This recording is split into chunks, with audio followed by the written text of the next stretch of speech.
Imagine for a moment a life unburdened by the weight of others' expectations, where the fear of judgment no longer dictates your choices, and where the pursuit of your dreams is unhindered by self-doubt. It sounds almost too good to be true, doesn't it? But what if I told you that this life is not only possible, but within your reach? The key lies in embracing three unconventional yet transformative concepts: the art of being foolish, the art of selfishness, and the art of not caring. To live life fearlessly, you must first embrace the role of the fool. Society often tells us to play it safe, to avoid risks, and to follow the well-trodden path. But what if the greatest risk is not taking one at all? The fool, in all their perceived naivety, possesses the audacity to dream big, to stumble and fall, and yet to rise again. This willingness to look foolish is not a sign of weakness, but a testament to the courage it takes to chase after your dreams relentlessly. In this pursuit, the fear of failure fades into the background, replaced by the exhilaration of the journey itself. Being foolish is not about recklessness. It's about daring to believe in possibilities that others are too afraid to consider. But dreaming fearlessly requires more than just the courage to be foolish. It demands that you prioritize yourself in ways that might seem selfish. The word selfish often carries negative connotations, yet self-love and self-prioritization are essential for a fulfilling life. To be truly fearless, you must learn to value your own needs and desires above the expectations of others. This is not about neglecting those you care about, but about understanding that you cannot pour from an empty cup. By putting yourself first, you cultivate the energy, resilience, and clarity needed to pursue your goals without compromise. The art of selfishness is about recognizing that your happiness and well-being are not just important, they are the foundation upon which everything else is built. And then there's the art of not caring, perhaps the most liberating of all. We live in a world where the opinions of others can feel like chains, binding us to lives that don't reflect our true selves. But what if you could break free from those chains? The art of not caring isn't about becoming indifferent or detached from the world. It's about selectively choosing what and who deserves your attention and energy. It's about understanding that not everyone's opinion matters, and that ultimately the only person you need to answer to is yourself. When you stop caring about things that don't serve your growth, you create space for what truly matters: joy, purpose, and a life that is authentically yours. Living life fearlessly is not about being reckless, selfish, or uncaring in the traditional sense. Instead, it's about redefining these concepts in a way that empowers you to live boldly, authentically, and unapologetically. It's about realizing that to truly embrace life, you must be willing to be the fool who dares, the individual who prioritizes their well-being, and the person who selectively cares. This is your guide to a fearless life, one where your dreams are not just imagined but pursued with all the vigor and passion you can muster.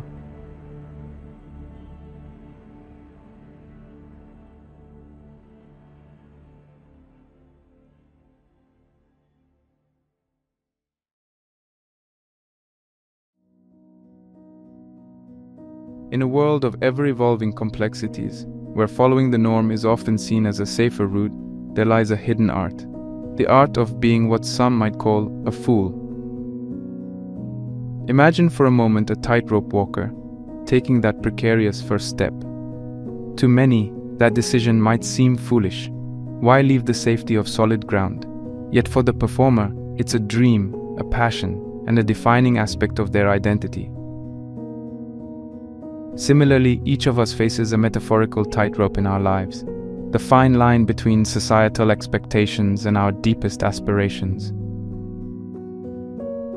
The term fool often carries with it a myriad of connotations, most of them derogatory. Fools, as we're traditionally led to believe, lack judgment, wisdom, and foresight. They're the jesters, the clowns, the naive dreamers who dare to venture beyond the well-trodden path.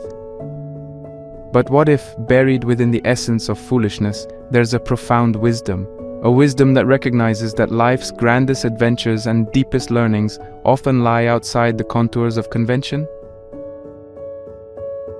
Over the course of history, countless philosophers, thinkers, and creatives have not just hinted at but have celebrated this unique perspective.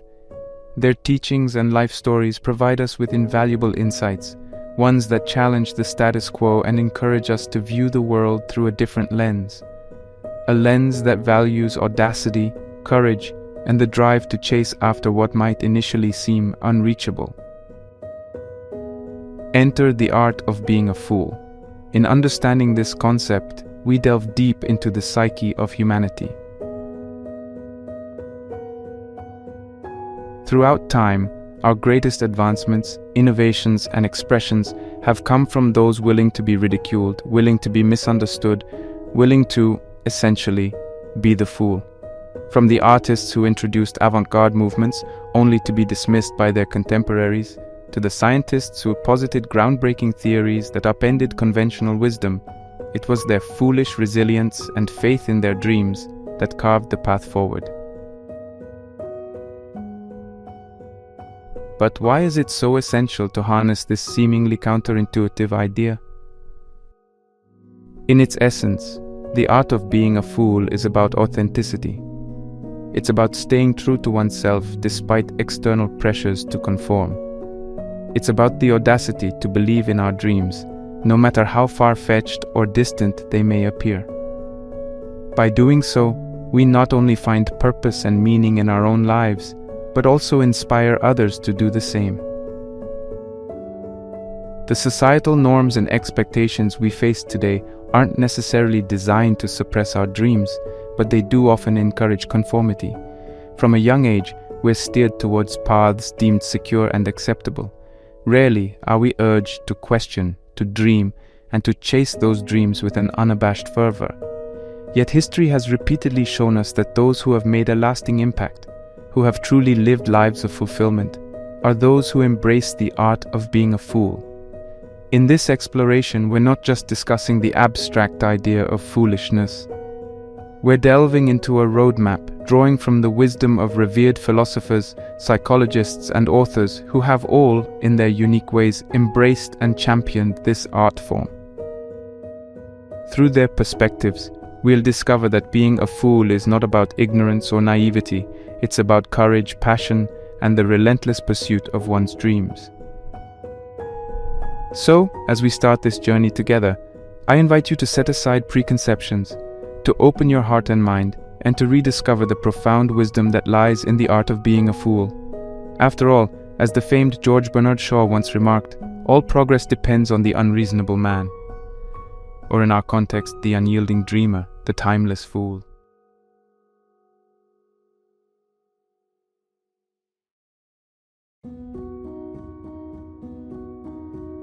In the vast tapestry of mythological tales, where gods, mortals, and creatures of all kinds play out the timeless dramas of existence, there lies a singular narrative thread. A thread that, irrespective of culture or epoch, seems to reverberate with a universal resonance. This is Joseph Campbell's renowned concept of the hero's journey. Joseph Campbell, in his seminal work, The Hero with a Thousand Faces, delved deep into the myths and stories of diverse cultures, only to unearth a startling revelation. Beneath the varied facades of these tales was a monomyth, a single overarching narrative structure. It was the story of the hero, an individual who departs from the familiar, confronts the unknown, faces challenges, and ultimately returns transformed. This cyclical journey is echoed in tales from the Indian Ramayana to the Greek Odyssey, from the biblical story of Moses to modern sagas like Star Wars. But where, one might ask, does the fool come into play in this grand narrative? At the very onset of the hero's journey, the protagonist often takes on the role of the fool. This is not a comment on their intelligence or capability, but rather their innocence, curiosity, and willingness to dive into the unknown without a clear roadmap. The fool is unburdened by the weight of knowledge and convention. They act on intuition, heart, and an insatiable quest for discovery. It's this foolishness that propels them into the adventure. Consider, for instance, the figure of Luke Skywalker from Star Wars. At the start, he is but a naive farm boy, unfamiliar with the ways of the Force and the larger universe. He's the quintessential fool, taking risks, following an unfamiliar calling, stepping into a world fraught with peril. And yet it's precisely this naivety, this foolishness, that allows him to embark on a journey that transforms him into a Jedi, a hero. Similarly, in countless other tales, the hero starts as an unsuspecting individual, often underestimated, ridiculed, or dismissed by those around them. Think of Bilbo Baggins in Tolkien's The Hobbit, initially seen as nothing more than a simple hobbit with no taste for adventure. Yet it's this very innocence, this touch of the fool, that makes his journey so compelling and transformative. Campbell emphasized that the journey of the hero isn't just about external adventures, battling monsters, finding treasures, or rescuing the damsel in distress. It's equally, if not more, about the internal voyage, confronting one's fears, doubts, and insecurities.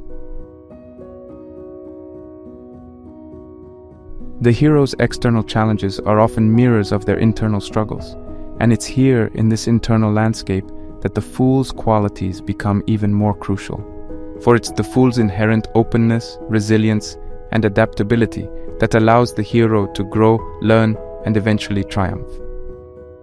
However, this journey is not without its challenges and uncertainties. The road is fraught with trials, and the hero is constantly tested. They face temptations, confront their darkest fears, and grapple with their own identity. But it's the fool's indomitable spirit, the ability to rise after every fall, to laugh in the face of adversity, and to view the world with fresh, untainted eyes, that ensures the hero's eventual return and transformation. In essence, the fool is the starting point, the spark that ignites the flame of adventure. But as the journey unfolds, the line between the fool and the hero begins to blur. For every hero has a touch of the fool, and every fool carries within them the potential to be a hero. And in this delicate dance between innocence and wisdom, between vulnerability and strength, lies the profound message of Joseph Campbell's hero's journey, that each of us, no matter how foolish we might seem, carries within us the seeds of greatness, waiting for the right moment to sprout and transform us.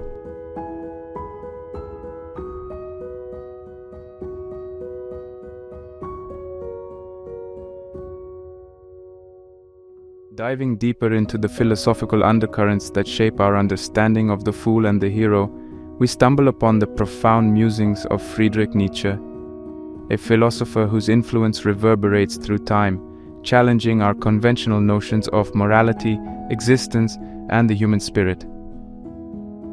One of Nietzsche's most profound and perhaps misunderstood concepts is that of the Übermensch, often translated as the Superman or Overman. But what is the Übermensch? At its core, Nietzsche's Superman isn't a physical or biological superior being, nor is it a call for some dystopian hierarchy. Instead, it's an ideal, a symbolic representation of a person who has managed to overcome themselves, their internal doubts, societal norms, and inherited values to create their own individual meaning and values. The Übermensch stands as a beacon of self-overcoming, a person who dares to dream beyond the confines set by society, culture, and even history. They don't just inherit values, they create them. They don't just live life, they define its purpose. By doing so, they inevitably risk being seen as outsiders, as heretics, or indeed, as fools. In his seminal work, Thus Spoke Zarathustra, Nietzsche writes, "I teach you the Overman. Man is something that shall be overcome. What have you done to overcome him?" Through these words, Nietzsche is challenging each one of us to embark on the greatest adventure of all, the adventure of self-overcoming. This journey is not about discarding our humanity, but about transcending its limitations, about forging our destiny rather than being shackled by fate. But this path to becoming the Overman is fraught with challenges. The very act of defying societal norms, of questioning inherited wisdom, and of seeking one's own path can lead to isolation, ridicule, and misunderstanding. Think of Galileo, daring to dream of a heliocentric universe in a geocentric world, or of Vincent van Gogh, painting visions that the world wasn't ready to see. In their times, they were seen as mavericks, rebels, and yes, fools. Yet, they were Übermenschen in their own right, for they had the audacity to challenge, dream, and create on their own terms. Nietzsche believed that the societal structures, values, and moral codes we often cling to can become chains that bind our spirit. The Overman breaks free from these chains. They recognize the void, the inherent meaninglessness of existence, and instead of despairing, they take it upon themselves to fill this void with their own purpose, values, and dreams. To be an Übermensch, then, is to embrace the role of the fool.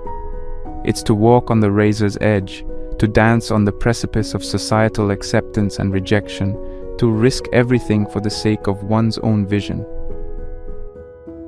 But it's also about recognizing the transformative power of will, of understanding that we are not mere playthings of fate, but active participants in the crafting of our destiny. As we reflect on Nietzsche's words and his vision of the Übermensch, we're reminded of the boundless potential within each of us. The potential to question, to challenge, and to redefine. The potential to be seen as a fool today and a visionary tomorrow. In this kaleidoscope of thought, where the fool, the hero, and the Übermensch intertwine, we come to see the intricate dance of existence. A dance where daring to dream, to question, and to seek one's own path is both the greatest risk and the most sublime reward.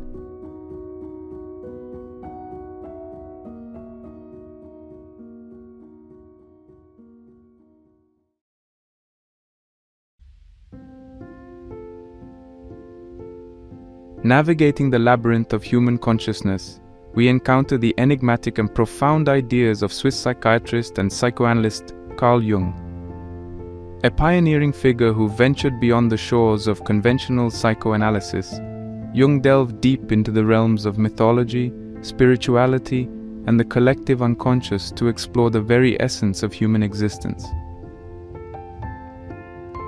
Central to Jung's body of work are the concepts of the shadow and individuation. To understand our inner fool and how it relates to our dreams and aspirations, we must first embark on a journey into these profound realms of self-awareness and transformation. Often lurking in the periphery of our conscious mind is the shadow.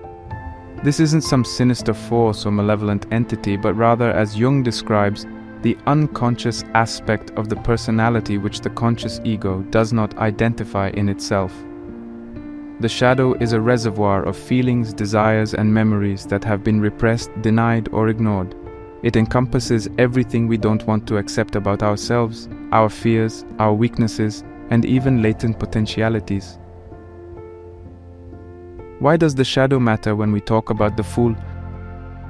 The fool in many ways is a manifestation of the shadow.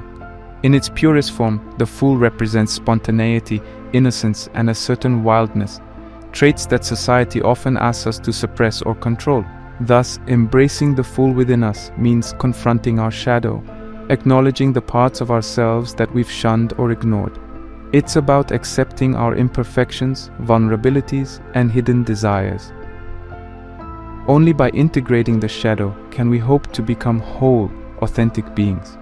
This brings us to Jung's idea of individuation, a lifelong process of becoming the person one is inherently meant to be, distinct from societal expectations or norms.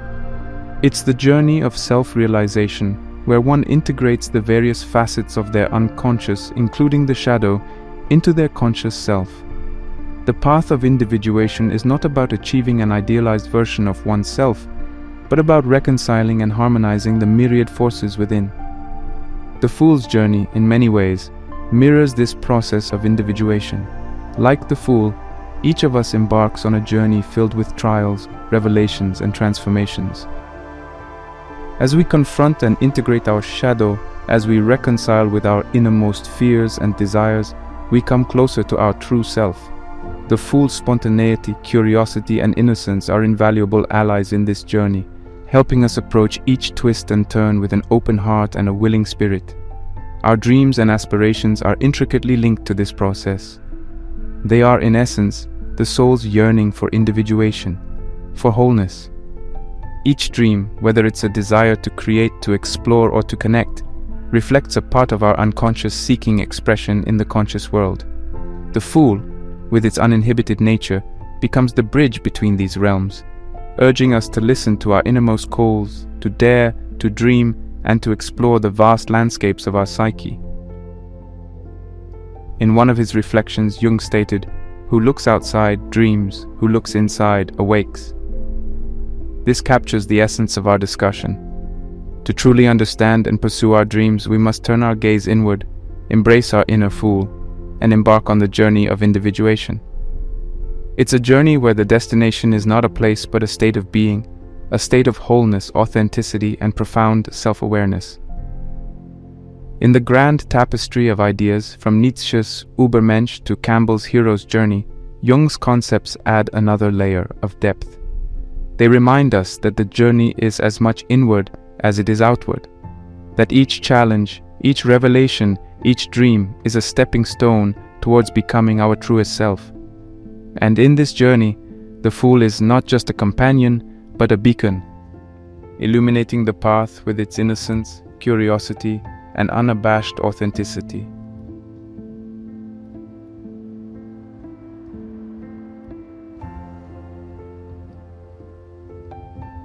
In the grand theatre of philosophical thought, few have painted as vivid a portrait of the human condition as the French-Algerian writer and philosopher Albert Camus. Camus, a Nobel laureate, grappled with existential quandaries, painting a vision of life where meaning is not handed to us, but crafted by our own hands amidst the vast indifference of the universe.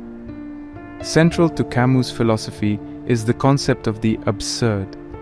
Camus described the absurd as the conflict between our desire for meaning and the apparent meaninglessness of the universe.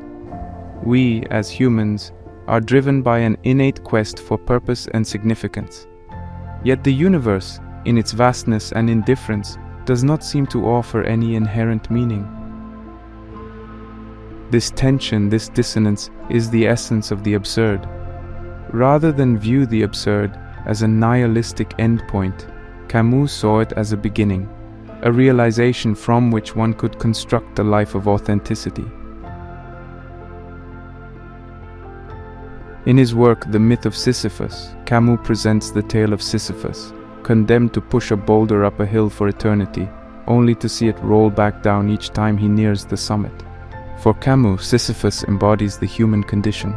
Our endeavors, our struggles, our dreams might seem futile in the grand indifference of the cosmos, yet it is in the act of striving, of rebelling against the absurdity, that we find meaning. Dreams, aspirations, and pursuits are integral to this rebellion. Society, with its structures and norms, often imposes a certain rationality upon us. It dictates paths that promise stability, respect, and acceptance. Yet these societal norms often clash with the personal dreams that bubble within us, dreams that might seem irrational or unconventional. Camus' philosophy empowers us to embrace these dreams, not in spite of, but because of the absurd. If life inherently lacks meaning and our existence is set against the backdrop of an indifferent universe, then why not pursue what sets our soul alight? Why not follow the path that resonates with our essence, regardless of societal expectations or norms?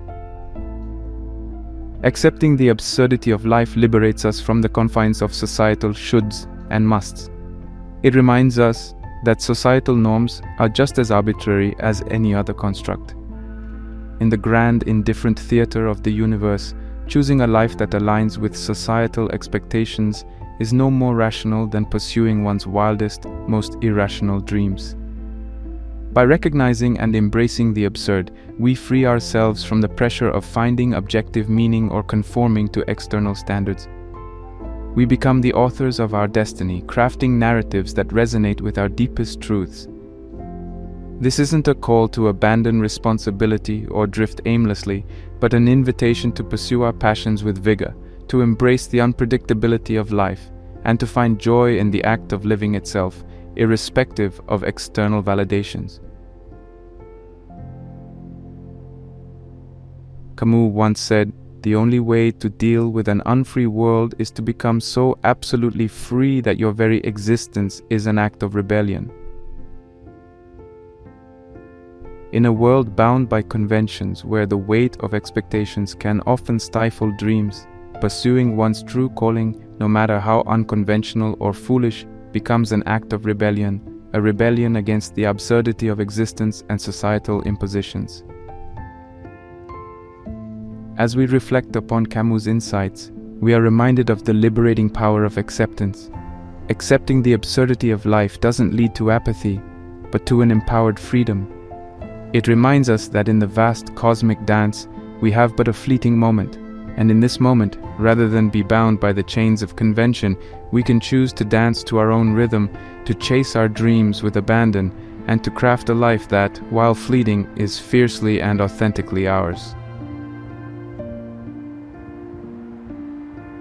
In the ongoing saga of the Fool's Journey, the lessons from Camus offer a potent elixir. They remind us that sometimes, the most rational act is to embrace our irrational dreams, to find meaning in the act of living, and to celebrate the beautiful, fleeting, and absurd dance of existence. As we move forward, let Camus' vision serve as a beacon, urging us to dream, to dare, and to embrace the profound freedom that comes from accepting life's inherent absurdity.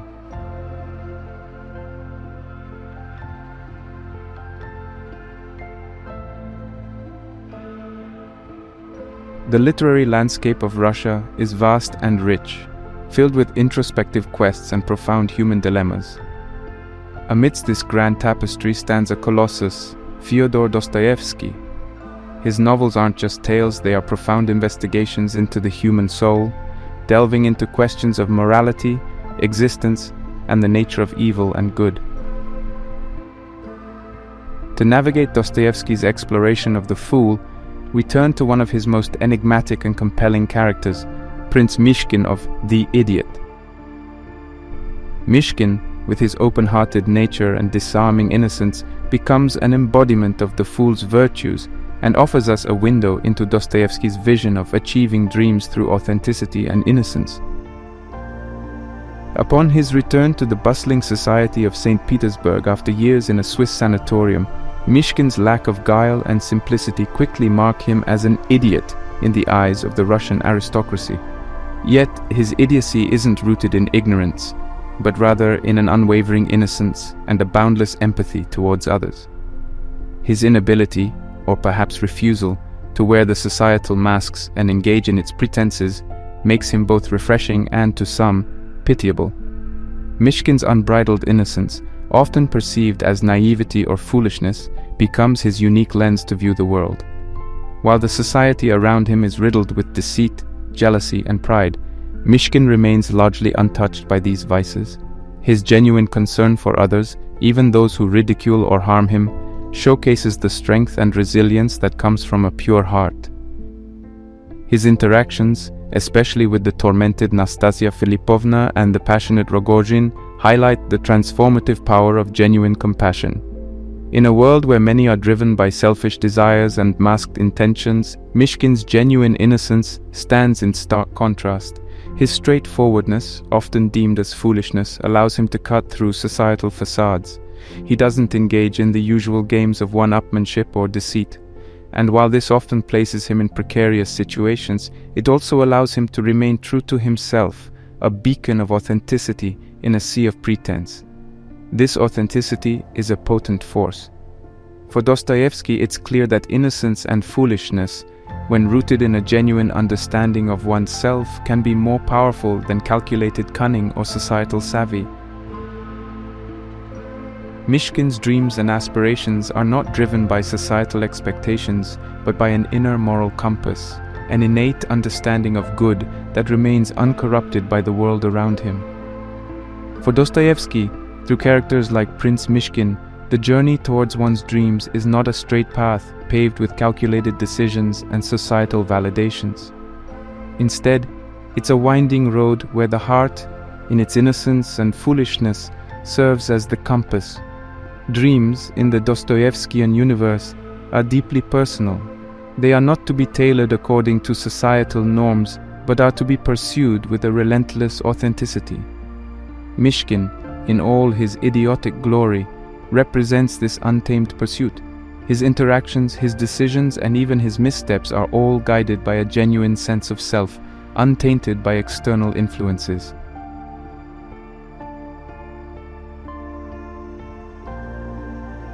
In one poignant moment, Mishkin remarks, "Beauty will save the world." This isn't just a comment on aesthetic beauty, but a profound reflection on the beauty of the human soul, in its rawest, most authentic form. For Dostoevsky, it's this beauty, this genuine authenticity, that holds the power to transform, to inspire, and to lead one towards their true dreams. As we traverse the intricate world of Dostoevsky, Prince Mishkin emerges not just as a character but as a philosophy, a testament to the power of authenticity and innocence. In the dance of existence, where many wear masks and tread paths laid out by societal expectations, figures like Mishkin remind us of the strength inherent in genuine innocence. In our ongoing exploration of the fool's journey, Dostoevsky's The Idiot adds a profound layer. It urges us to recognize the transformative power of authenticity and to understand that sometimes the most profound wisdom comes cloaked in the garb of foolishness.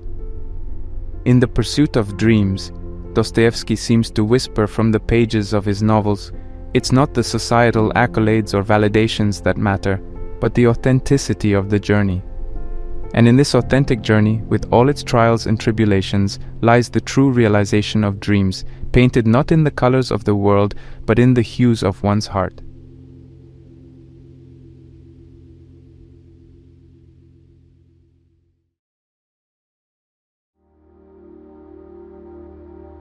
When we journey through the halls of philosophy, we inevitably encounter a figure whose influence has reverberated through the ages, shaping Western thought with a fervor that few have matched.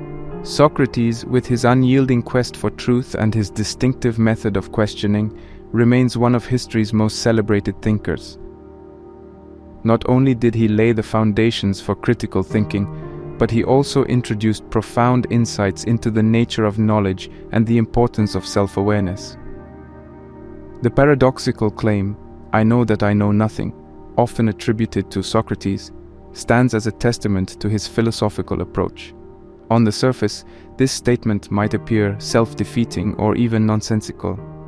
But at its heart, it captures the essence of Socratic wisdom, humility.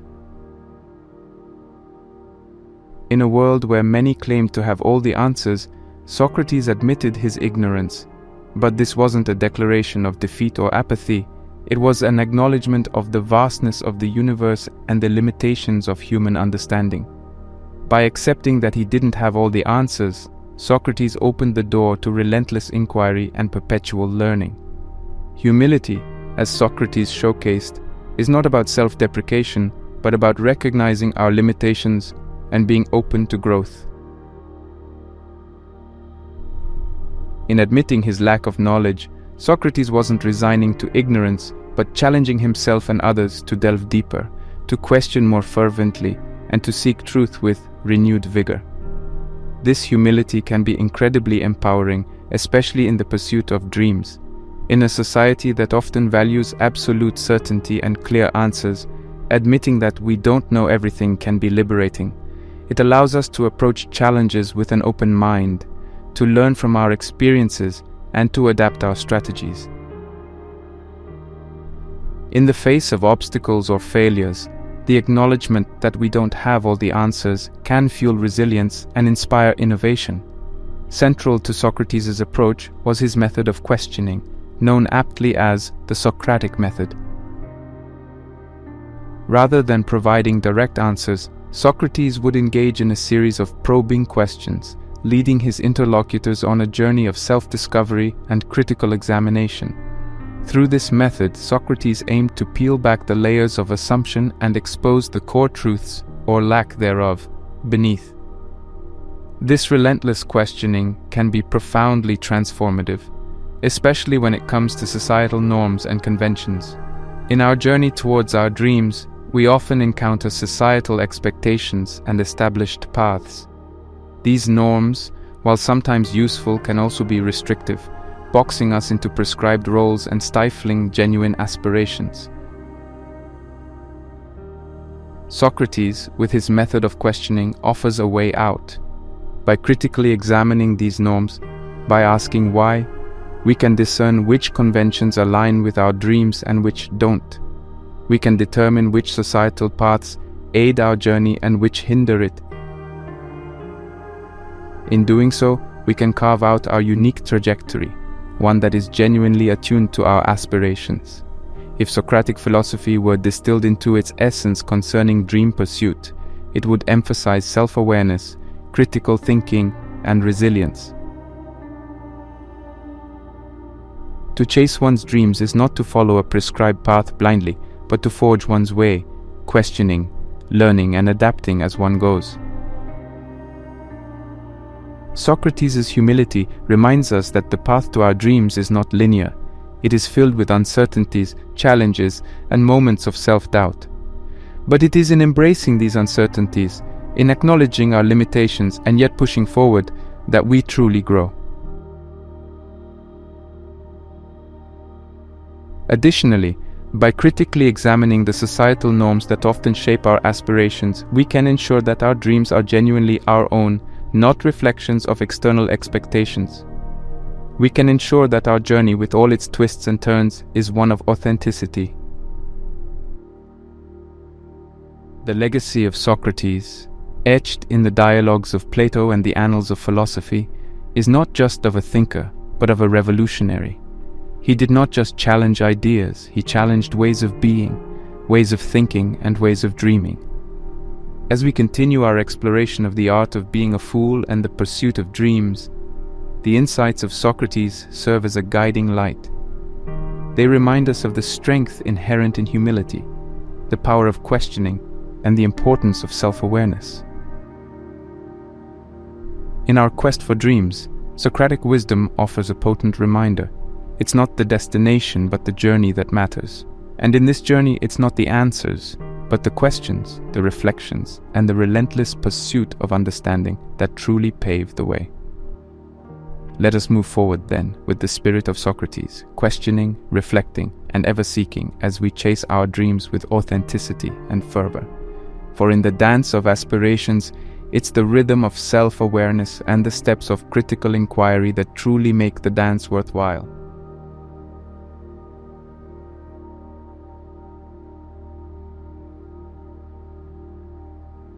Among the profound voices echoing through the halls of psychology and philosophy, Viktor Frankl's resonates with a particular poignancy. A Holocaust survivor, neurologist, and psychiatrist, Frankl didn't just theorize about human suffering and the search for meaning. He lived it.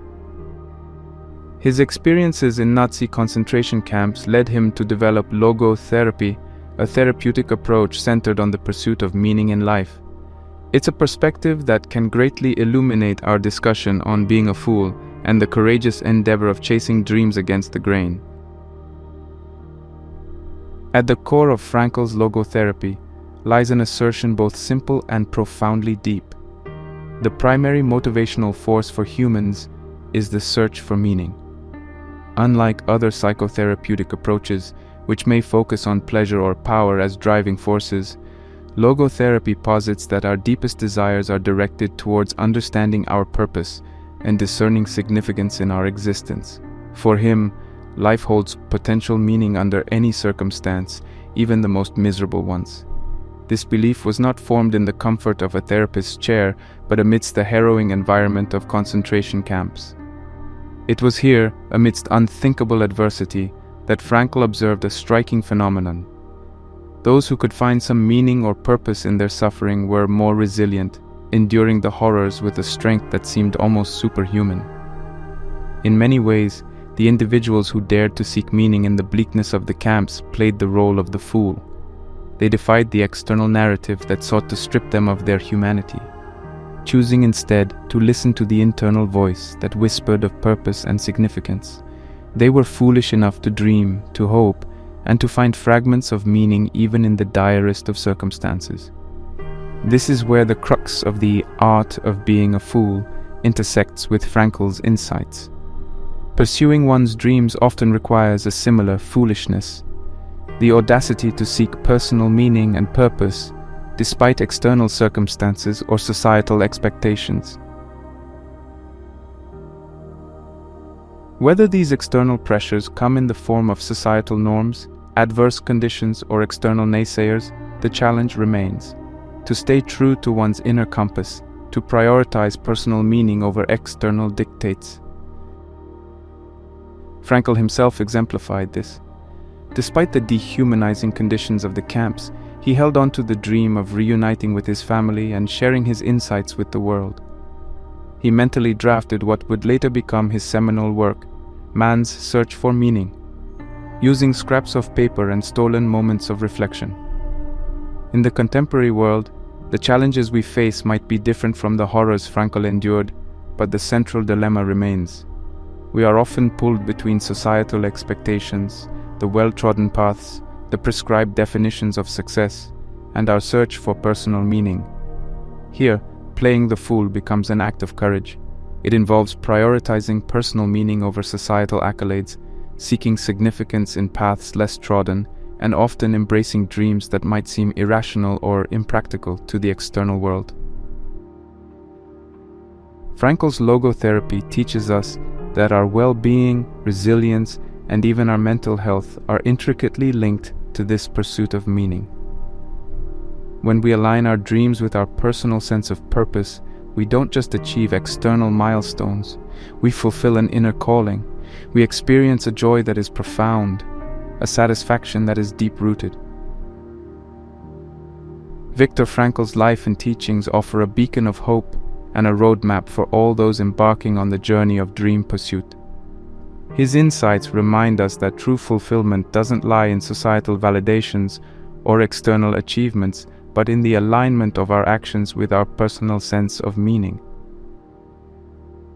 The fool, in the context of Frankl's philosophy, is the individual who dares to defy external chaos, who seeks meaning even when it's hidden in adversity, and who, amidst the noise of societal voices, listens intently to the inner whisper of purpose. In our continued exploration of the art of being a fool, Viktor Frankl stands as a testament to the strength of the human spirit and the transformative power of personal meaning. His legacy urges us to be foolish enough to prioritize our inner calling, to seek meaning amidst chaos, and to chase dreams with a tenacity rooted in purpose.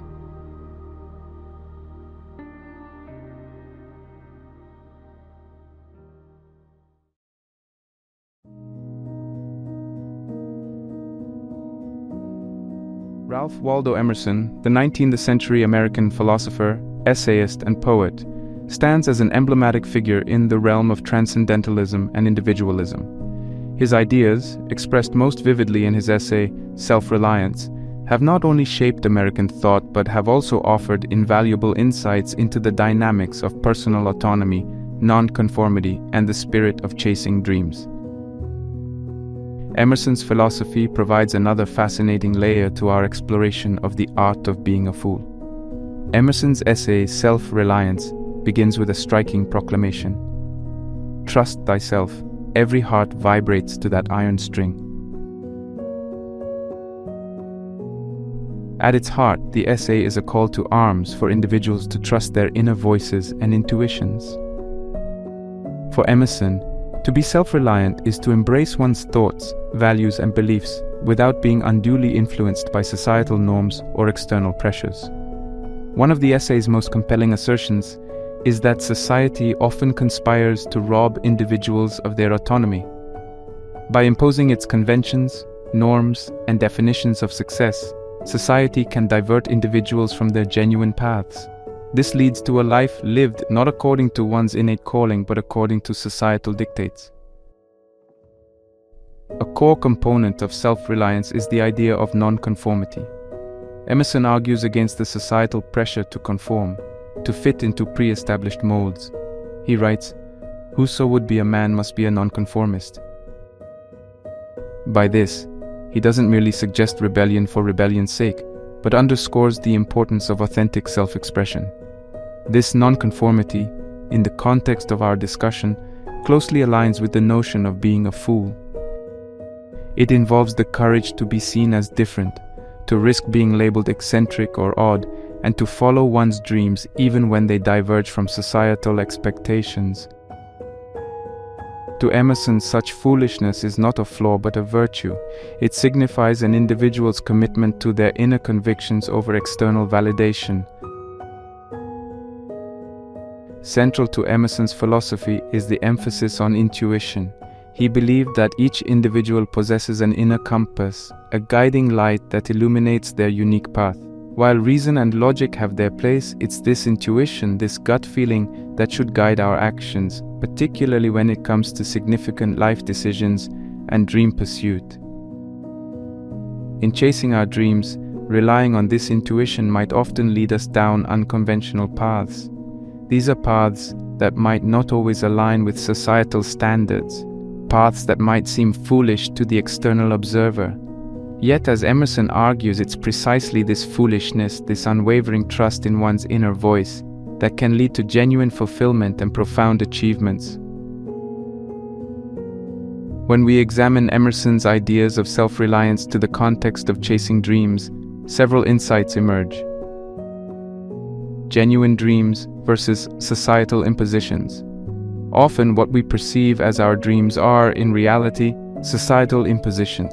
Aspirations shaped not by our inner desires, but by external narratives. Emerson's call for self-reliance prompts us to introspect, to discern which of our dreams are genuinely ours, and which are reflections of societal expectations. To chase authentic dreams is to risk being seen as a fool. It's to venture into the unknown, driven not by the promise of societal accolades, but by the allure of personal fulfillment. Emerson's emphasis on non-conformity reminds us that this risk, this foolishness, is worth it. In the journey towards our dreams, there will be crossroads, moments of doubt, and challenges. Here, Emerson's emphasis on intuition serves as a guiding light. It reminds us to trust our inner compass, to let our genuine feelings and instincts chart our course.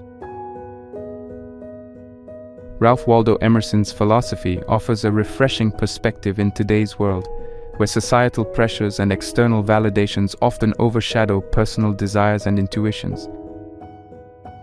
His ideas on self-reliance serve as a clarion call, urging us to embrace our individuality, to cherish our unique dreams, and to chase them with a fervor that is undeterred by societal judgments. In the dance of aspirations, there will always be external voices, melodies that seek to dictate our steps and rhythms. Yet, as Emerson's wisdom suggests, it's the internal tune, the unique beat of our heart, that should guide our dance. In the continued exploration of the art of being a fool, Emerson stands as a beacon, illuminating the virtues of non-conformity, the strength inherent in genuine self-reliance, and the transformative power of following one's dreams. He beckons us to be foolish enough to trust ourselves, to prioritize our inner voice, and to embark on the enchanting journey of authentic dream pursuit.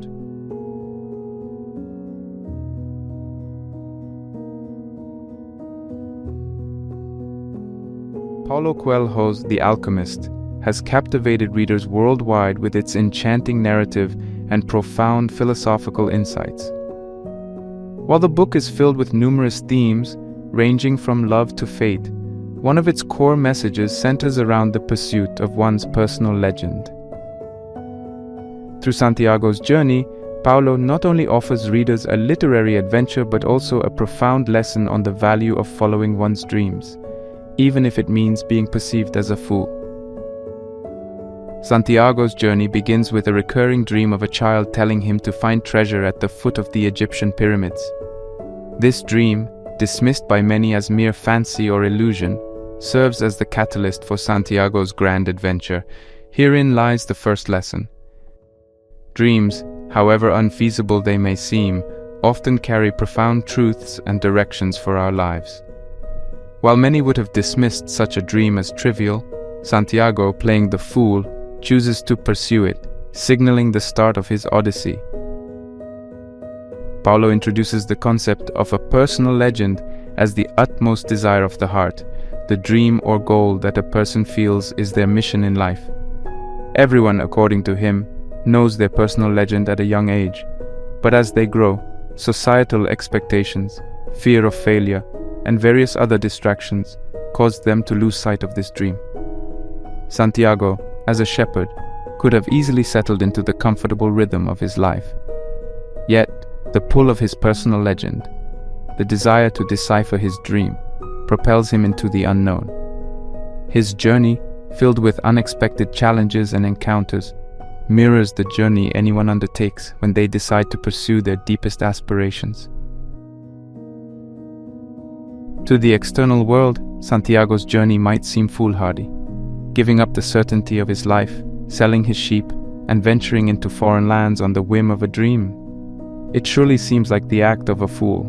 Yet, Coelho's narrative underscores that it's this very foolishness, this audacious spirit, that's essential for true self-discovery and realization of one's personal legend. As Santiago encounters the alchemist, the story delves deeper into the spiritual and philosophical aspects of pursuing one's dreams. The alchemist tells him, people learn early in their lives what is their reason for being, and that very few follow the path laid out for them, the path to their personal legends, to their happiness. This reinforces the idea that many, fearing the label of fool, choose the comfort of the known over the uncertainty and magic of chasing their dreams. While alchemy traditionally centers around turning base metals into gold, Paulo uses it as a metaphor for personal transformation. Santiago's journey isn't just about physical travel, it's about his inner evolution, his metamorphosis as he inches closer to his personal legend. This transformation is essential for anyone on the path of their dreams. It involves shedding old beliefs, embracing new wisdom, and continually evolving in the quest for one's deepest aspirations. Santiago's journey comes full circle when he realizes that the treasure he sought was not just physical, but also metaphysical.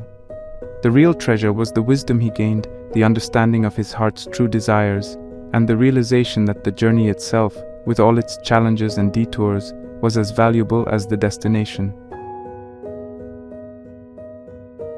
Coelho seems to suggest that in the pursuit of our personal legends, while the end goal is crucial, the journey, the experiences, the transformations, and the wisdom gained are equally, if not more, valuable.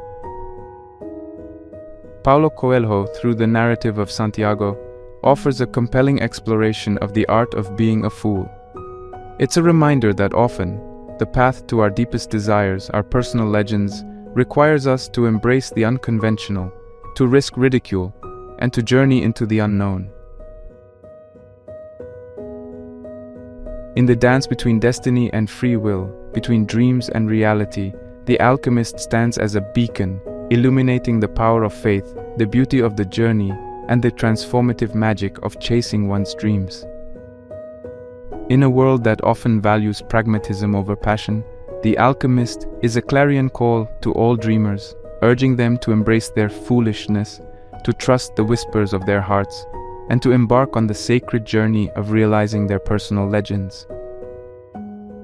It's not just a tale of Santiago's Odyssey, it's an invitation to every reader, every individual, to embark on their own journey of self-discovery, dream pursuit, and personal alchemy.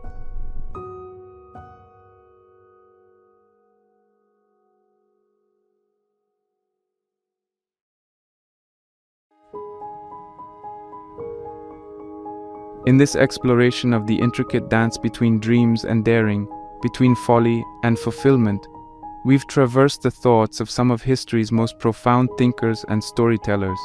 Each of these luminaries, in their unique ways, beckons us towards a singular truth, the inestimable power of embracing our inner fool. From Santiago's relentless pursuit of his personal legend in Coelho's The Alchemist, to Nietzsche's bold conception of the Übermensch who dares to craft his own values. From Jung's insightful revelations about the shadow and individuation, to Emerson's impassioned advocacy for self-reliance, each narrative and philosophical stance paints the portrait of a world where dreams aren't just fleeting fantasies, but profound prophecies guiding us towards our authentic selves. Dreaming, as we've gleaned, isn't merely an act of whimsy, it's an act of rebellion. It's a challenge to societal structures, a defiance against the mundane, and most importantly, a courageous commitment to oneself. Daring to dream is akin to launching a silent yet powerful revolution against conformity. The fool in each of us isn't a marker of naivete or ignorance. Rather, it's a symbol of audacity, of the capacity to venture beyond the familiar horizons and dive into the vast oceans of the unknown. The world often demands of us a straight path, a predictable trajectory filled with safe choices and sound decisions. However, as Socrates' profound assertion reminds us, true wisdom might reside in acknowledging the vastness of what we don't know, in questioning the norms, and in realizing the profound freedom that this humility brings. It grants us the license to be foolish, to question the unquestionable, and to etch our paths on the sands of time.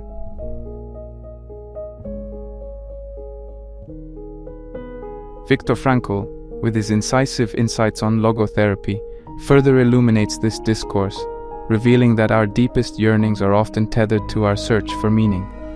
This search, in all its profundity, frequently demands from us the bravery to be foolish, to look beyond the immediate and tangible, seeking that which truly resonates with the core of our being.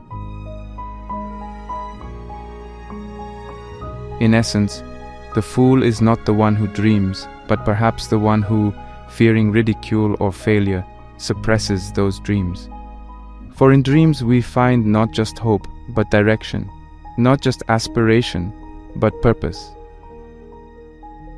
To be foolish is to have the audacity to believe in oneself, to trust in the journey, and to realize that the path, with all its twists and turns, is as significant as the destination.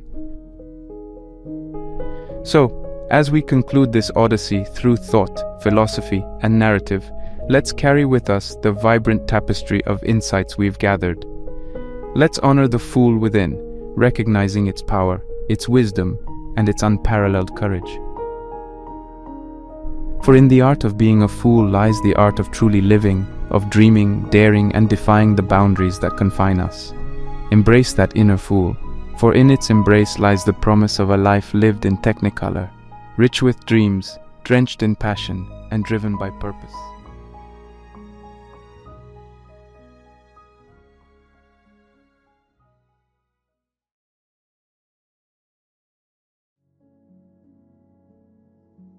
Have you ever felt weighed down by the expectations of society, or been caught up in a whirlwind of worries about things beyond your control? If the answer is yes, then you're not alone. Many of us spend our lives caught in the trap of caring too much about things that, at the end of the day, might not matter as much as we think they do. But what if there were a way to break free from this cycle? A way to navigate life with more serenity and a clear mind? Today, we're diving deep into an exploration of a philosophical approach that might just hold the key to a happier, more fulfilling life. This approach, the art of not caring, is not about apathy or disregard for others, but rather, it's about focusing our care and attention where it truly matters, on things within our control, and letting go of the rest. In this video, we'll journey through the wisdom of various philosophies and philosophers who have walked this path before us and left guideposts for us to follow.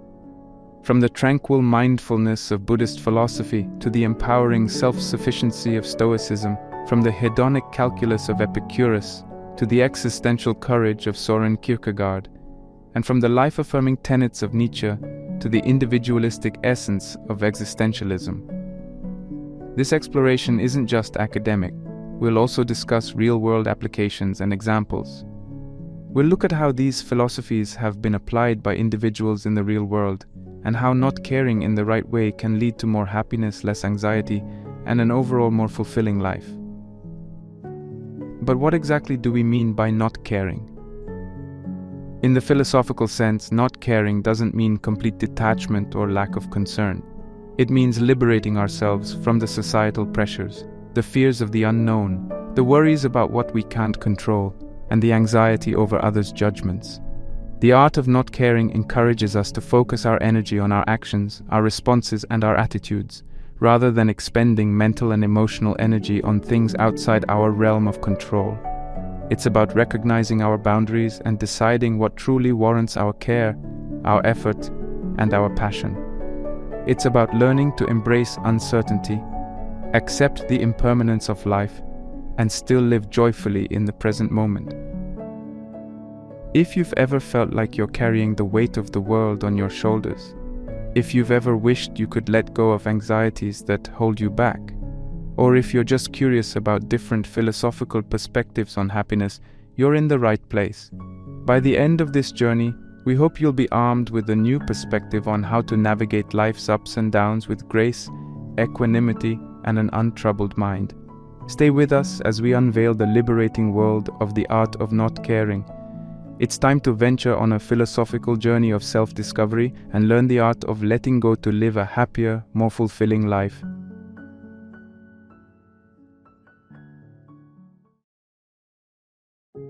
As we embark on this exploration, it's important to first set the stage by delving into the intrinsic link between philosophy and happiness.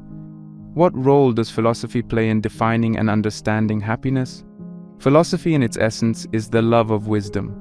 It's an exploration of fundamental questions about existence, reality, knowledge, values, reason, and crucially for our discussion today, happiness. Philosophers across ages and cultures have grappled with the question of what happiness is and how it can be achieved.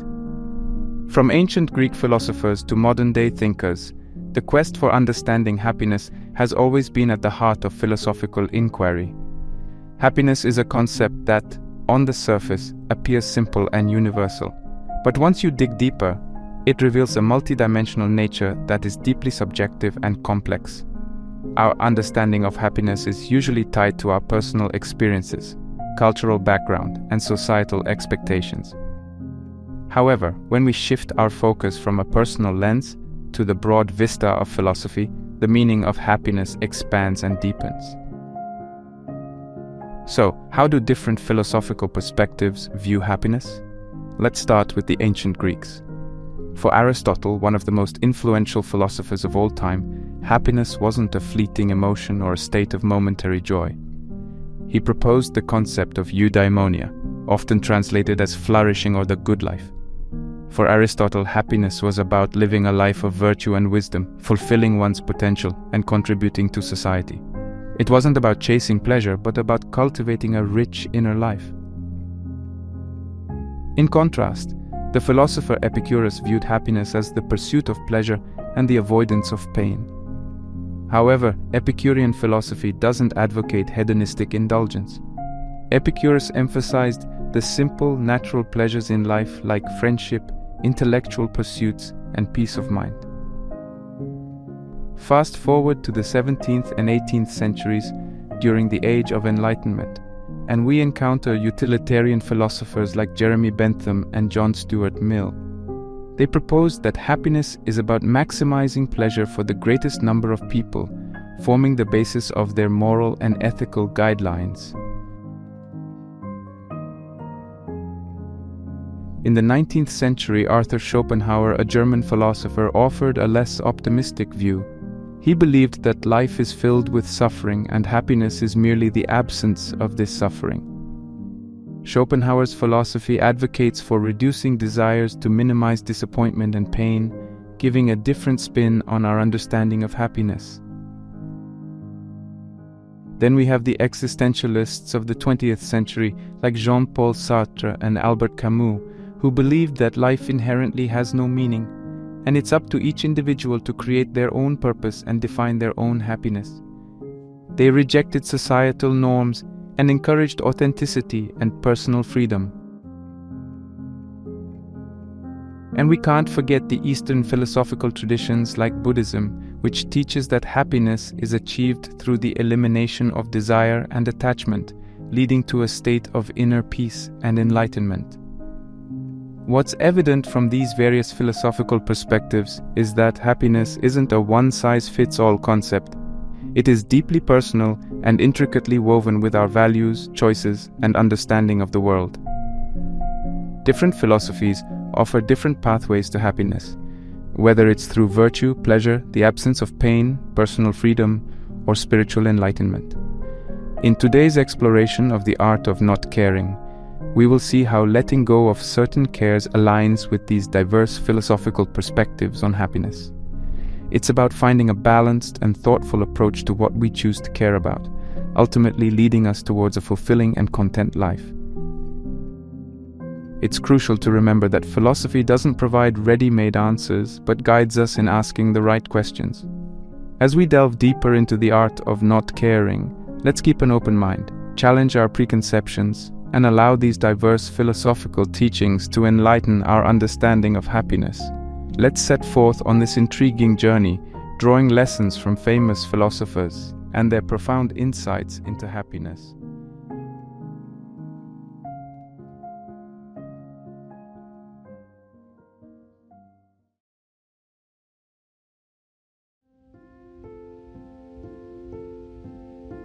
Now let's turn our attention to Stoicism, an ancient Greek philosophy that has regained popularity in recent years for its profound wisdom and practical insights into living a good life.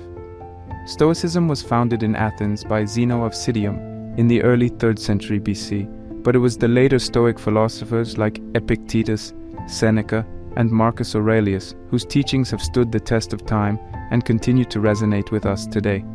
Stoicism is a philosophy of personal ethics that emphasizes virtue, reason, and self-discipline. It teaches that we can't control everything that happens to us, but we can control how we respond. Stoicism encourages us to focus on what's within our power and let go of what's not, providing a powerful framework for the art of not caring. This brings us to the Stoic concept of the dichotomy of control. Epictetus, a former slave-turned-philosopher, articulated this principle eloquently in his Enchiridion, or handbook. He wrote, "Some things are within our power while others are not. Within our power are opinion, motivation, desire, aversion, and in a word, whatever is of our own doing. Not within our power are our body, our property, reputation, office, and, in a word, whatever is not of our own doing." This profound dichotomy reminds us to invest our time, energy, and emotions in areas of our life we can control, and practice indifference or not caring about the rest. This is not an encouragement towards passivity or neglect of responsibilities. Instead, it invites us to discern the things that are truly significant and worthy of our attention and care. It's about choosing not to be disturbed by life's uncontrollables, hence preserving our peace of mind and aligning ourselves with the natural order of the universe, a core Stoic principle. Stoicism's embodiment of the art of not caring can be seen in Marcus Aurelius's Meditations. As a Roman emperor, Marcus Aurelius had an abundance of power and influence, yet his writings reflect an understanding of the fleeting nature of these external goods. He wrote, "Very little is needed to make a happy life. It is all within yourself, in your way of thinking." He often emphasized the importance of inner peace and tranquility over external achievements or recognition, embodying the Stoic art of not caring about things outside our control. Seneca, another influential Stoic philosopher, further exemplifies this principle in his letters. He taught that we should remain indifferent to external circumstances, not allowing ourselves to be excessively disturbed by adversity or overly excited by prosperity. In one of his letters, he wrote, "True happiness is to enjoy the present without anxious dependence upon the future, not to amuse ourselves with either hopes or fears, but to rest satisfied with what we have, which is sufficient, for he that is so wants nothing." By practicing Stoic principles, we learn to not care about the ever-changing circumstances of our lives, and instead focus on cultivating our character, wisdom, and virtue. We learn to be content with what we have, undisturbed by external happenings, and at peace with the world. The art of not caring in the Stoic sense is not about being indifferent to everything. It's about knowing where to best direct our care and attention for a fulfilling and tranquil life.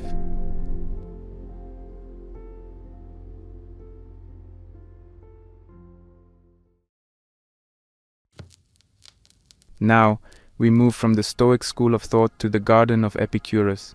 Epicurus, an ancient Greek philosopher who founded the school of philosophy known as Epicureanism, offers another perspective on the art of not caring. Contrary to common misconceptions, Epicureanism isn't about indulging in physical pleasures or leading a life of luxury. Instead, it's about understanding the nature of pleasure and desire and leading a life of tranquility, freedom, and friendship. Epicurus taught that pleasure is the highest good and the end goal of life, but he also emphasized that not all pleasures are worth pursuing. He differentiated between kinetic pleasures, which arise from satisfying a desire, and katastematic pleasures, which are the peaceful state of contentment when we are free from pain and desire. According to Epicurus, the best life is one where we can maintain a state of katastematic pleasure, enjoying the simple joys of life without being constantly driven by desires. A significant aspect of Epicureanism, related to the art of not caring, is its stance on societal expectations and material desires. Epicurus advocated for a simple life, away from the hustle and bustle of Athenian society. He believed that many of our desires, such as the desire for wealth, fame, or power, are instilled in us by societal expectations and are neither natural nor necessary. These desires, according to Epicurus, often lead to more pain than pleasure, as they are insatiable, and keep us in a constant state of want. Epicurus famously wrote, "If thou wilt make a man happy, add not unto his riches, but take away from his desires." This insightful perspective encourages us to not care about the pursuit of material wealth or societal status, and instead focus on cultivating inner tranquility and fostering meaningful relationships. Another fascinating teaching from Epicurus is his view on fear, particularly the fear of death. He argued that death is nothing to us, as when we exist, death is not, and when death exists, we are not. By dispelling the fear of death, Epicurus encourages us to not care about this inevitable aspect of life, allowing us to live more freely and joyfully in the present moment. So, how can these principles lead to a happier life? By understanding the nature of our desires, distinguishing between necessary and unnecessary ones, and learning to manage them effectively, we can achieve a state of contentment and inner peace. By choosing not to care about societal expectations or the fear of death, we liberate ourselves from unnecessary worries and anxieties, creating room for true joy and tranquility.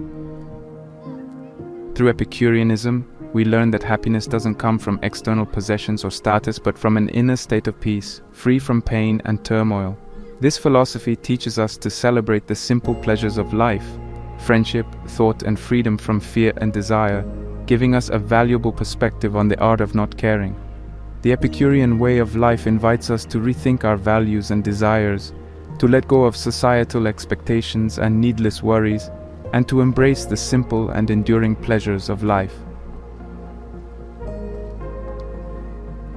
As we further our journey, let's carry these insights from Epicurus with us. Let's appreciate the role of pleasure and desire in our lives, and learn to care less about things that don't contribute to our lasting happiness.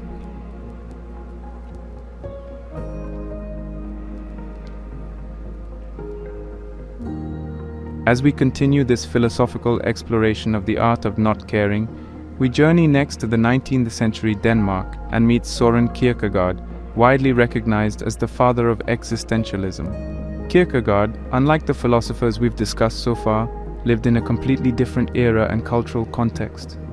Kierkegaard's existential philosophy focuses on the individual, their emotions, freedom, choice, and subjective existence. He believed that truth is subjective and that each individual must navigate the complexities of life independently. His writings present a deep dive into human psychology, exploring themes of anxiety, despair, and the quest for meaning. One of Kierkegaard's most famous concepts is the leap of faith. In the face of life's uncertainties and paradoxes, Kierkegaard proposed that one must make a leap of faith into the religious life to find purpose and overcome despair. Now, while the leap of faith has religious connotations, especially in Kierkegaard's writings, the underlying concept extends beyond the religious sphere. It's about embracing uncertainty, about having the courage to make decisions without full knowledge of what the outcome might be. So much of our daily stress and anxiety stems from uncertainty. We fret about the future, worry about the unpredictable, and struggle to make decisions when we can't foresee the consequences. But what if we choose to not care about this uncertainty? What if we take that leap of faith, accept the uncertainty, and make our choices with conviction and courage? Kierkegaard wrote, "Life can only be understood backwards, but it must be lived forwards." In the context of our discussion, this quote is a reminder that while we can reflect on our past experiences to gain understanding and wisdom, we can't predict or control the future. Thus, choosing to not care about future uncertainties doesn't mean being reckless or indifferent to outcomes. Instead, it's about freeing ourselves from the paralyzing fear of the unknown, allowing us to live fully in the present and act according to our values and beliefs. Embracing Kierkegaard's leap of faith could lead us to greater happiness by liberating us from the burdens of anxiety and fear. When we stop caring excessively about the uncertainties, we can focus our energy on the present moment and on the actions that align with our values. By doing so, we give ourselves the freedom to lead an authentic life, one where we are not constantly overwhelmed by what might happen in the future. Kierkegaard's existential philosophy invites us to reflect deeply on our individual existence, our anxieties, and our freedom. His concept of the leap of faith provides us with a strategy to deal with life's uncertainties, not by attempting to predict or control the future, but by courageously embracing these uncertainties and focusing on our authentic self. Let's leap bravely into the uncertainties of life, caring less about what we can't control and more about living authentically and fully in the present.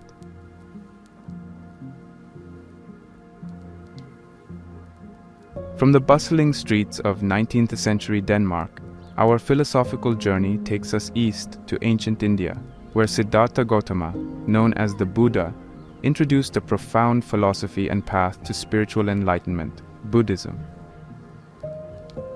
Buddhism, a non-theistic tradition, offers a unique perspective on happiness, suffering, detachment, and the art of not caring about the transient and impermanent. Buddhism defines happiness differently than many Western philosophies. Instead of equating happiness with pleasure or the satisfaction of desires, Buddhism views true happiness as a deep, enduring state of well-being and contentment that arises from inner peace and wisdom. This happiness is independent of external circumstances and is accessible to everyone through mindfulness, ethical conduct, and understanding the nature of reality. Central to Buddhism is the Four Noble Truths, which outline the nature of suffering, its cause, its cessation, and the path leading to its cessation. The Buddha taught that suffering arises from tanha, or craving, an insatiable thirst for something other or more than what is. This craving is born from our ignorance of the true nature of reality, characterized by impermanence, dissatisfaction, and non-self. This brings us to the Buddhist principles of detachment and non-attachment, which are pivotal to understanding the art of not caring from a Buddhist perspective. Detachment in Buddhism does not mean indifference or avoidance of life's experiences. Instead, it's a deep understanding and acceptance of the impermanent nature of all phenomena. It's about not clinging to people, things, experiences, or even ideas, knowing that they are subject to change and dissolution. Non-attachment goes hand in hand with detachment. It is a state of freedom from the compulsive need to hold on to things, experiences, or ideas. When we practice non-attachment, we fully engage with life as it unfolds, experiencing joy, sadness, pleasure, and pain without being enslaved by these transient feelings. We learn to care deeply about life while not being bound by it. By not caring about impermanent things, we are not rejecting or devaluing them. Instead, we are learning to relate to them in a healthier way, experiencing them fully, appreciating them while they last, but not suffering when they change or vanish.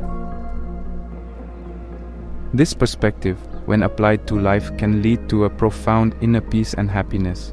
It helps us to enjoy the beauty of life's changing seasons without being swept away by the storms of craving, aversion, or delusion. The Buddha said, "You only lose what you cling to." This simple yet profound statement encapsulates the essence of Buddhist detachment and non-attachment. It invites us to let go, to stop caring excessively about that which is inherently transient and ungraspable. In doing so, we free ourselves from much of the self-inflicted suffering and open the door to a deeper, more enduring form of happiness. Buddhism, with its profound insights into the nature of reality and the human mind, offers valuable guidance on the art of not caring. By understanding and practicing the principles of detachment and non-attachment, we can learn to navigate life with greater peace, clarity, and freedom. As we continue our exploration, let us remember the Buddha's wisdom. Let us remember that everything is subject to change, and that by not clinging to transient things, we can attain a state of inner peace and enduring happiness. After all, isn't that what we're all striving for?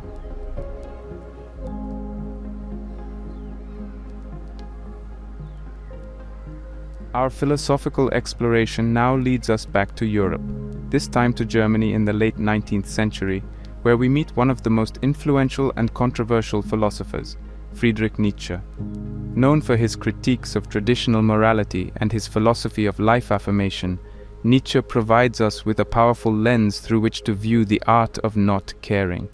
At the heart of Nietzsche's philosophy is the concept of life affirmation, which he believed to be the highest state of being human. To affirm life, according to Nietzsche, is to embrace existence as it is, with all its contradictions, uncertainties, and challenges. It's about saying yes to life, not in a passive or resigned way, but with a sense of joy, curiosity, and creativity. This philosophy of life affirmation ties in closely with Nietzsche's views on societal norms and the art of not caring. Nietzsche believed that societal norms and traditional morality often hinder individuals from living fully and authentically. He criticized herd morality, the notion that good and bad are universally applicable to everyone. For Nietzsche, not caring about societal norms and traditional morality isn't about becoming indifferent or apathetic. Rather, it's about self-overcoming, a process through which individuals transcend their conditioned behaviors and beliefs to create their values. When we stop caring about societal expectations, we can begin to question, critique, and eventually overcome these imposed values. This allows us to become the authors of our moral code, defining what is meaningful, worthwhile, and fulfilling for us. Here, we encounter the concept of the Übermensch, often translated as the Overman or Superman. This concept represents Nietzsche's ideal individual who has successfully overcome themselves, creating their values and affirming life in all its complexity. The Übermensch embodies the principle of not caring about conventional morality, choosing instead to embrace life with all its chaos and uncertainty, and to create their moral framework. Nietzsche wrote in Thus Spoke Zarathustra, "I teach you the Overman. Man is something that shall be overcome. What have you done to overcome him?" These powerful words are a call to action. They challenge us to question, to strive, to create. They remind us of our capacity for self-overcoming, our potential to become who we truly are. So what does Nietzsche's philosophy offer in our quest to master the art of not caring? It invites us to reevaluate our relationship with societal norms and traditional morality. It encourages us not to care about these external expectations in a way that stifles our individuality, but instead to create our values and affirm life as it is. As we move forward in our exploration, let's remember Nietzsche's powerful ideas. Let's strive for self-overcoming, dare to create our values, and learn to affirm life in all its complexity.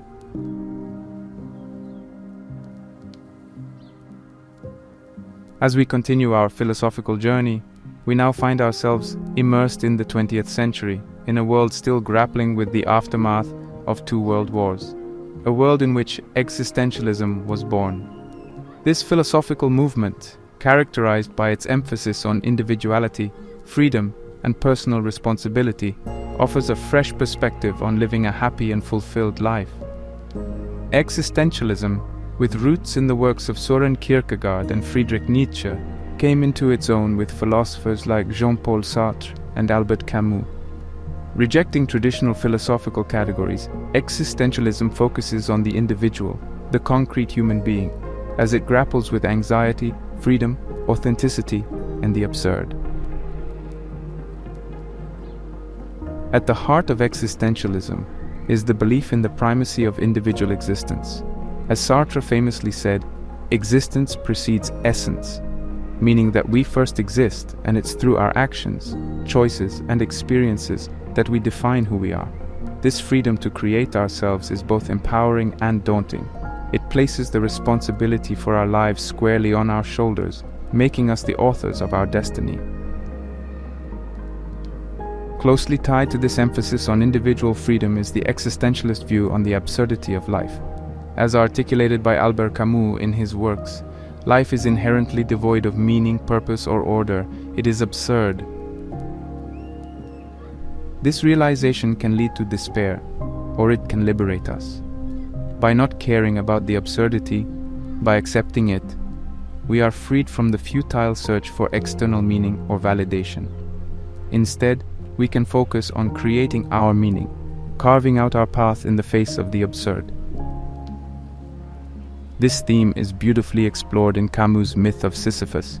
Sisyphus, condemned to eternally roll a boulder up a hill only to have it roll back down, embodies the human condition in the face of the absurd. But as Camus suggests, we must imagine Sisyphus happy. By not caring about the futility of his task, Sisyphus can find joy and meaning in the process itself, in his struggle and persistence. So, what do existentialist philosophers like Sartre and Camus offer us in our exploration? They remind us that we are free to choose, to act, to create our essence. They teach us that life is absurd, and by not caring about this absurdity, we can liberate ourselves from external validation and create our meaning. They urge us to embrace our freedom, to take responsibility for our lives, and to carve out our path in the face of the absurd.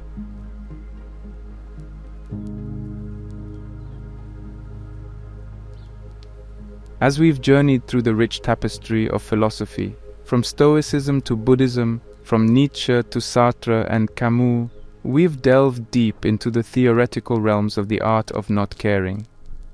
Now let's translate this theoretical wisdom into concrete action. How can we apply these philosophical lessons in our day-to-day lives?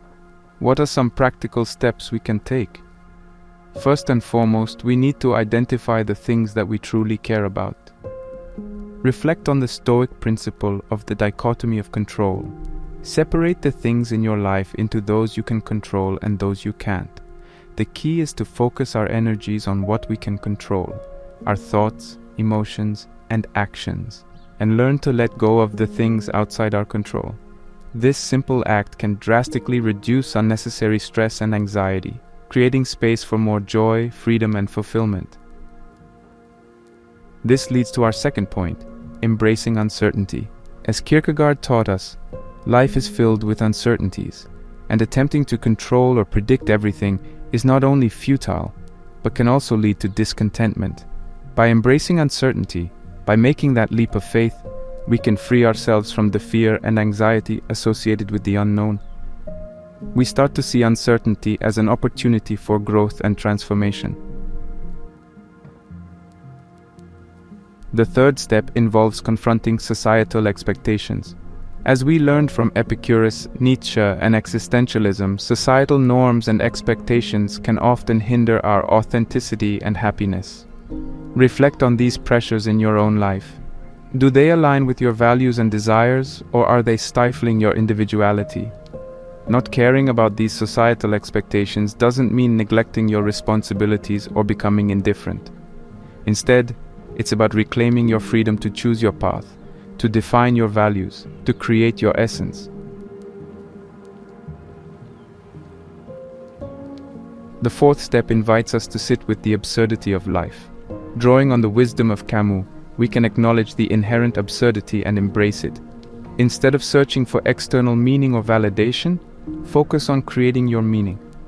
This could be through your relationships, your passions, your work, or your personal growth. Find joy in the process, in your Sisyphean struggle. While these steps can guide us in our journey, applying these steps is not without its challenges. It's a lifelong journey, one that requires patience, courage, and self-compassion. There might be moments of doubt, fear, or confusion. Remember that it's okay to feel these emotions. They are part of the human experience. Instead of resisting them, acknowledge them, learn from them, and let them guide you on your path. Now, you might be wondering, how can I put these ideas into practice right now? Well, mindfulness can be a powerful tool in this journey.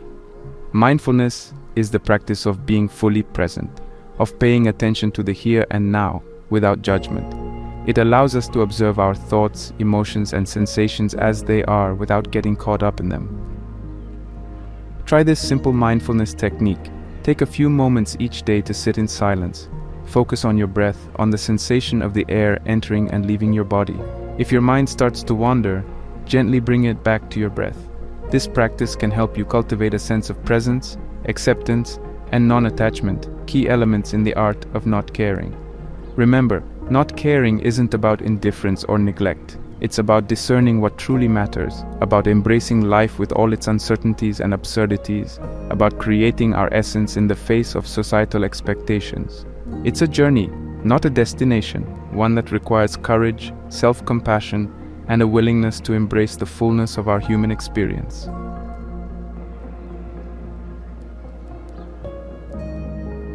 As we arrive at the end of this exploration of the art of not caring, it's time to pause, reflect, and perhaps set the stage for what's next. We have embarked on a fascinating journey through time, from the Stoic sages of ancient Rome to the existentialist thinkers of the 20th century, exploring how these philosophical schools have approached the concept of not caring. We've explored the Stoic principle of the dichotomy of control, learning that the path to tranquility and happiness lies in discerning what we can control from what we can't, and focusing our care and energy on the former. We delved into Epicurean philosophy, drawing insights from Epicurus's teachings on pleasure, desire, and the importance of not caring about societal expectations. We took a leap of faith with Kierkegaard, embracing the inherent uncertainties of life and understanding how not caring about certain outcomes can lead to a happier existence. We delved into the depths of Eastern philosophy, understanding how Buddhism's principles of detachment and non-attachment can help us let go of impermanent things, thereby leading to inner peace and happiness. Nietzsche pushed us to question societal norms, and through his life-affirming philosophy, taught us about the power of not caring about conforming to these norms in our journey towards self-overcoming. The existentialist philosophers, particularly Sartre and Camus, emphasized the absurdity of life and encouraged us to take responsibility for our own existence, reiterating how not caring about this inherent absurdity can lead to personal freedom.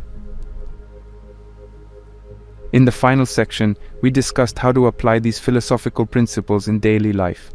We examined ways to identify what truly matters to us, how to embrace uncertainty, confront societal expectations, and sit with the absurdity of life.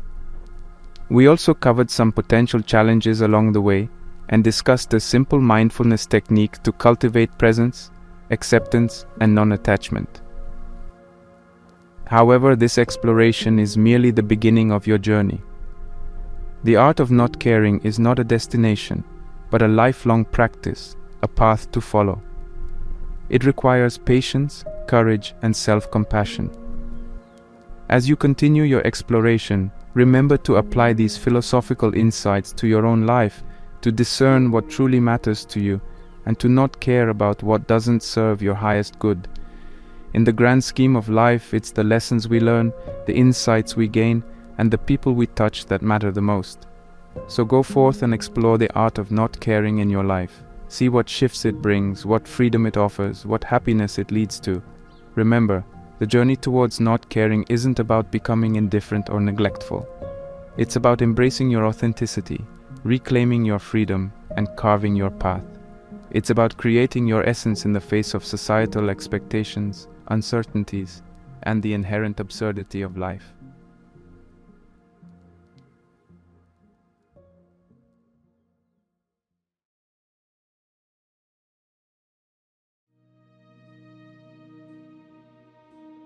Have you ever found yourself feeling guilty for taking a day off, indulging in your favorite food, or spending a little extra time taking care of yourself? Or perhaps you've been made to feel selfish for putting your needs first. Well, it's time to unpack these feelings and explore the fascinating intersection of self-love and what some might call selfishness. In this video, we'll dive deep into the minds of some of the most influential philosophers and psychologists from across the ages, thinkers who have dared to challenge the status quo and shed new light on the profound role self-love and selfishness play in our lives. We'll explore the revolutionary ideas of Friedrich Nietzsche, Carl Rogers, Abraham Maslow, Aristotle, Ayn Rand, Jean-Paul Sartre, Buddha, and Erich Fromm.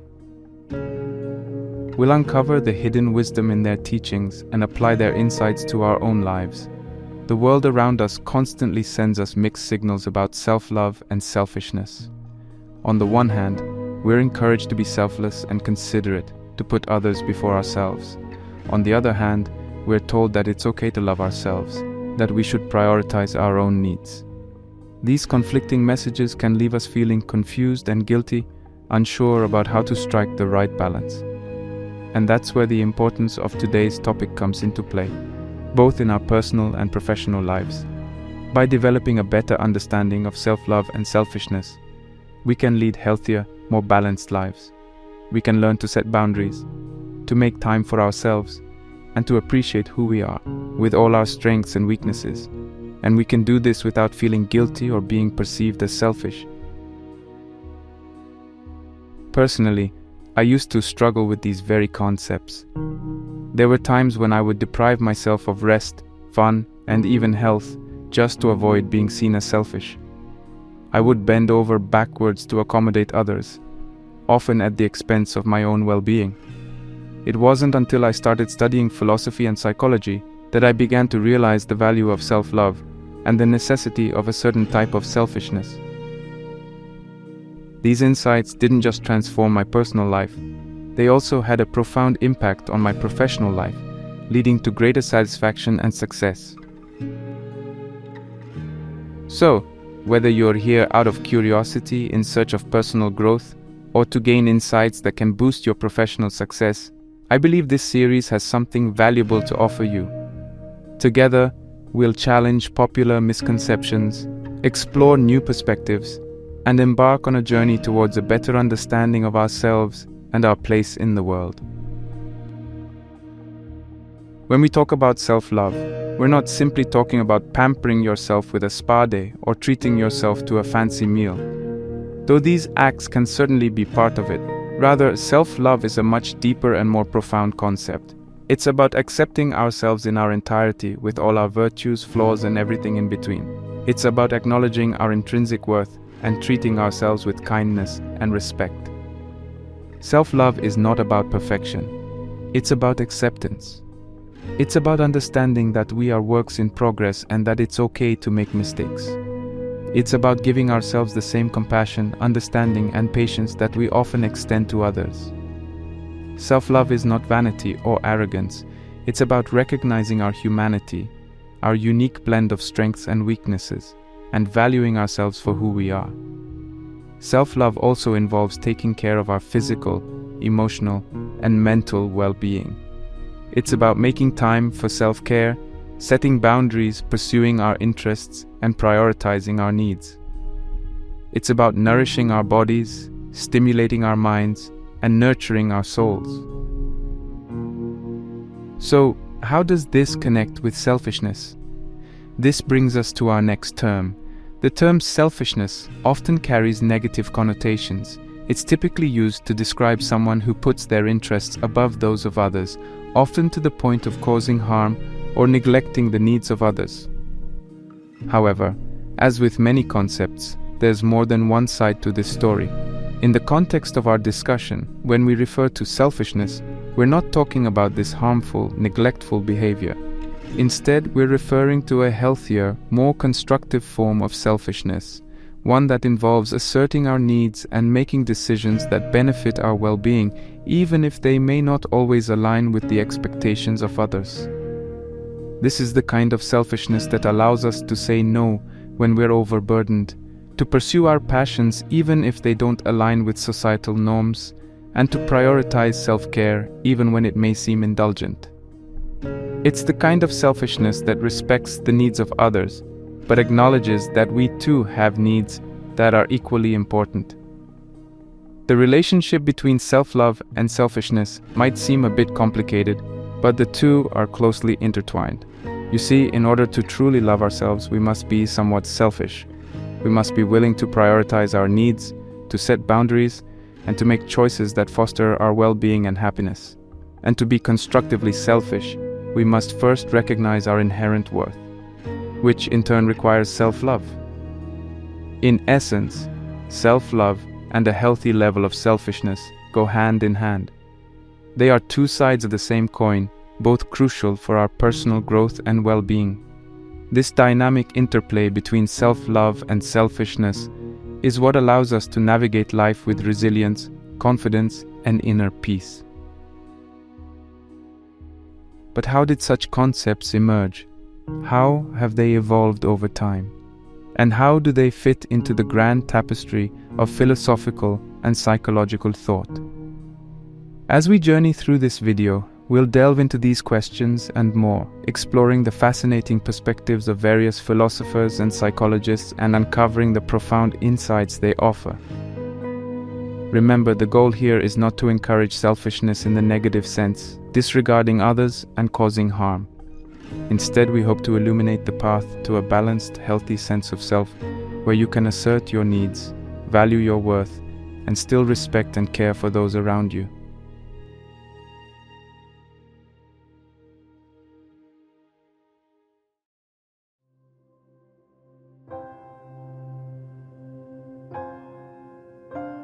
We've now begun to delve into the depths of self-love and healthy selfishness, two concepts that are not only intricately connected, but also play pivotal roles in our mental health, personal growth, and overall well-being.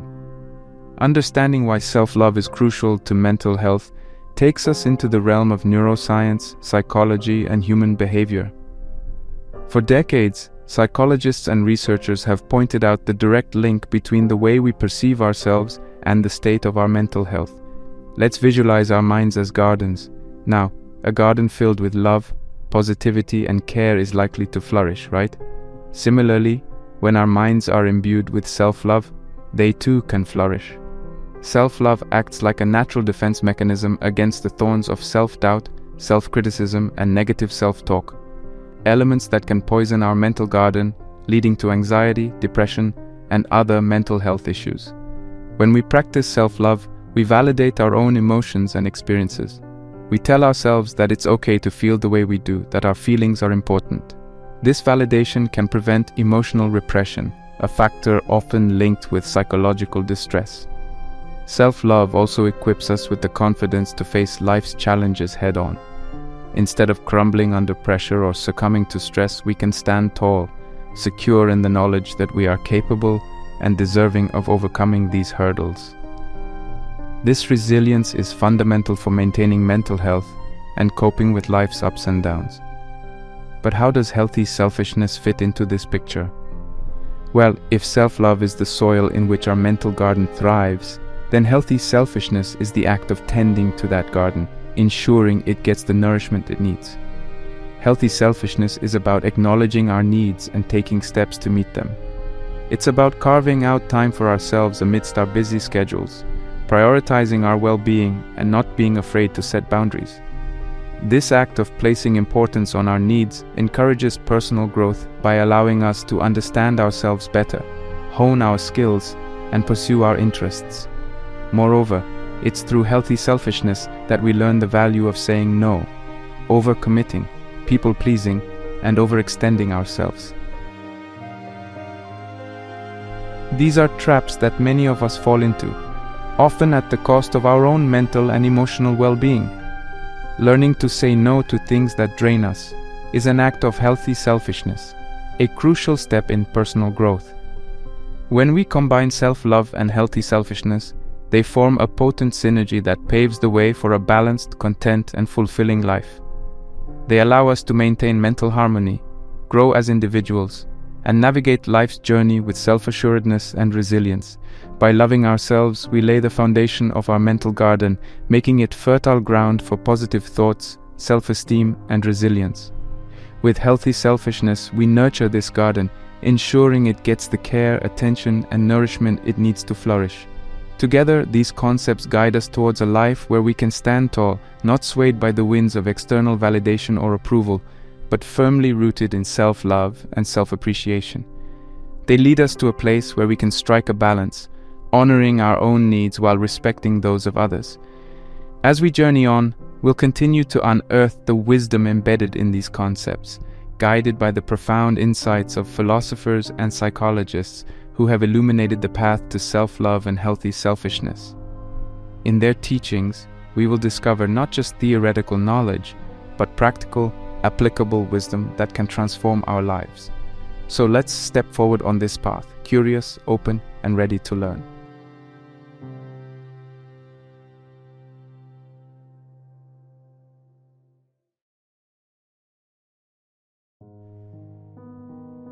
Our first stop, the influential psychologist Carl Rogers.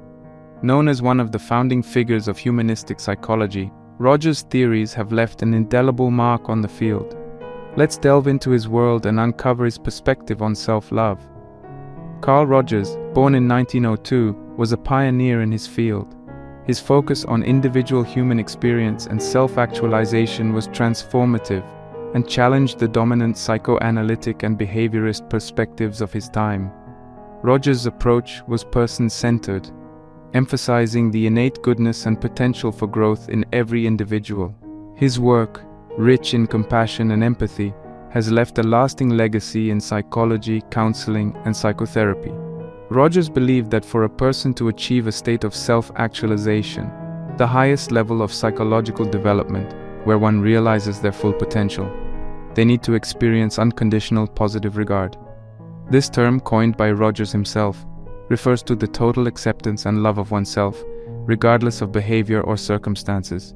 It is the very embodiment of self-love in Rogers' humanistic psychology. The key element here is unconditional. Rogers stressed that self-love should not hinge on conditions of worth. It should not depend on achievements, approval from others, or conforming to societal norms. Instead, he advocated for self-love that exists independently of these external factors, grounded in the understanding and acceptance of one's own unique intrinsic value. According to Rogers, self-love is not an act of vanity or arrogance. It's not about believing that you're better than others. Rather, it's about acknowledging your self-worth, being open to your own experiences and trusting in your own perceptions and feelings. Rogers believed that this unconditional self-love is fundamental for personal growth and self-actualization. When we love ourselves unconditionally, we create a safe space for exploration and self-understanding. We allow ourselves to make mistakes and learn from them, fostering personal growth. We also cultivate an internal locus of evaluation, wherein we trust our own judgments and don't rely solely on the opinions of others for validation. From Rogers' perspective, self-love also involves embracing our potential for change and growth.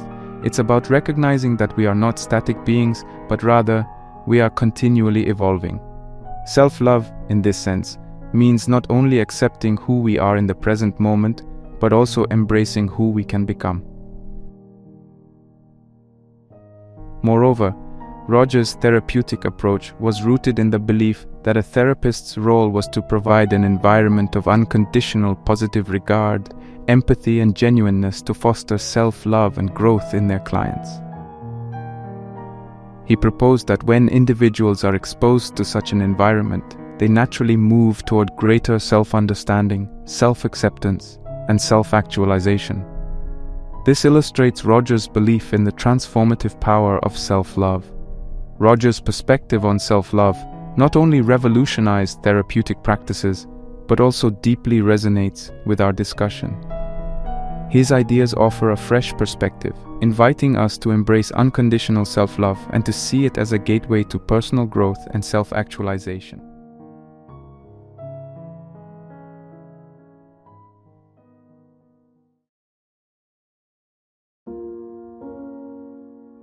Now, we shift our lens to the work of another influential psychologist, Abraham Maslow. A pioneer of humanistic psychology, like Carl Rogers, Maslow's theories of self-actualization and the hierarchy of needs offer a compelling perspective on our discussion.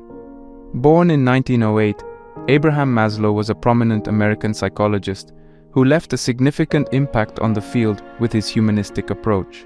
This approach, often referred to as the third force in psychology, emphasized the inherent goodness of people and the importance of healthy psychological development.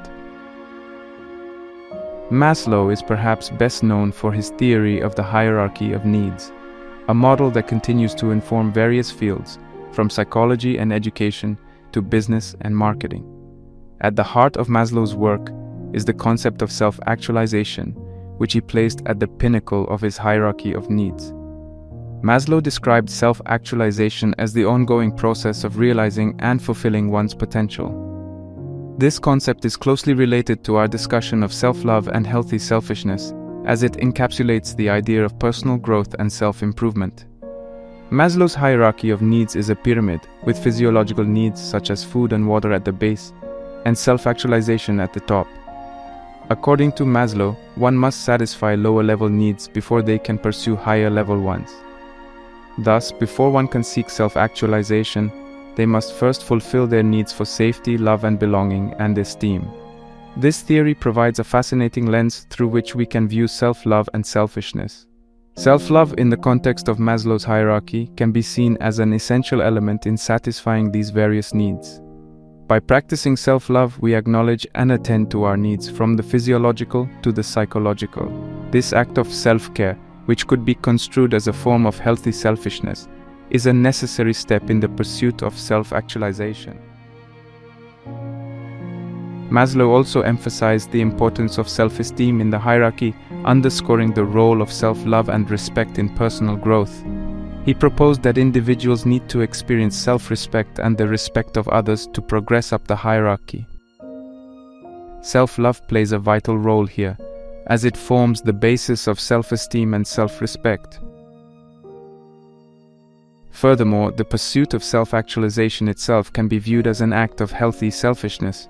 According to Maslow, self-actualization involves the pursuit of personal growth, fulfillment, and peak experiences. It's about becoming the best version of oneself.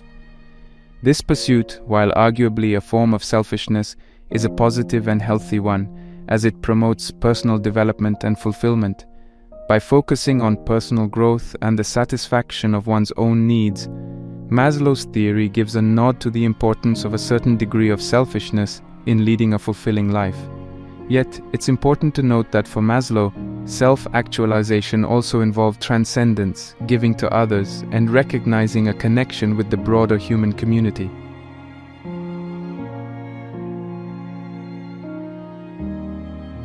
Abraham Maslow's perspective adds another intriguing layer to our understanding of self-love and healthy selfishness. His work illuminates the path towards self-actualization, emphasizing the role of self-love in fulfilling our needs and the importance of healthy selfishness in our personal growth.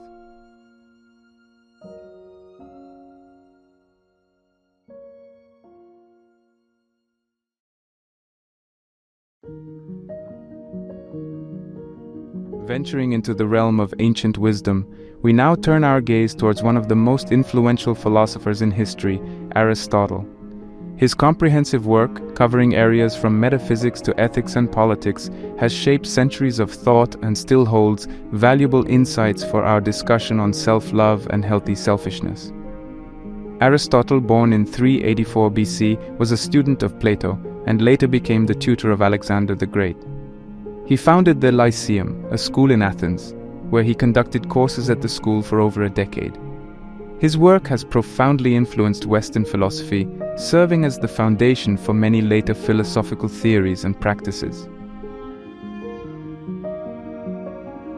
Central to Aristotle's ethical philosophy is the concept of eudaimonia, often translated as happiness or flourishing. Aristotle proposed that eudaimonia is the ultimate goal of human life and thought. However, it is not a transient state of happiness or pleasure, but rather an enduring state of being that results from leading a life of virtue and achieving one's full potential. The idea of eudaimonia is intrinsically connected to the concepts of self-love and rational self-interest.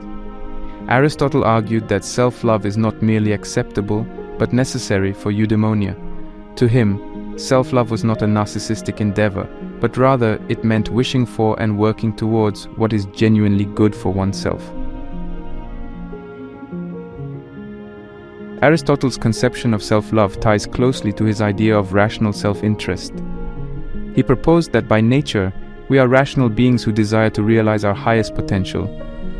Hence, genuine self-love requires the pursuit of virtue and wisdom, essentially becoming the best version of ourselves. It's a form of healthy selfishness where one seeks personal growth and fulfillment, not at the expense of others, but as a means to contribute positively to society.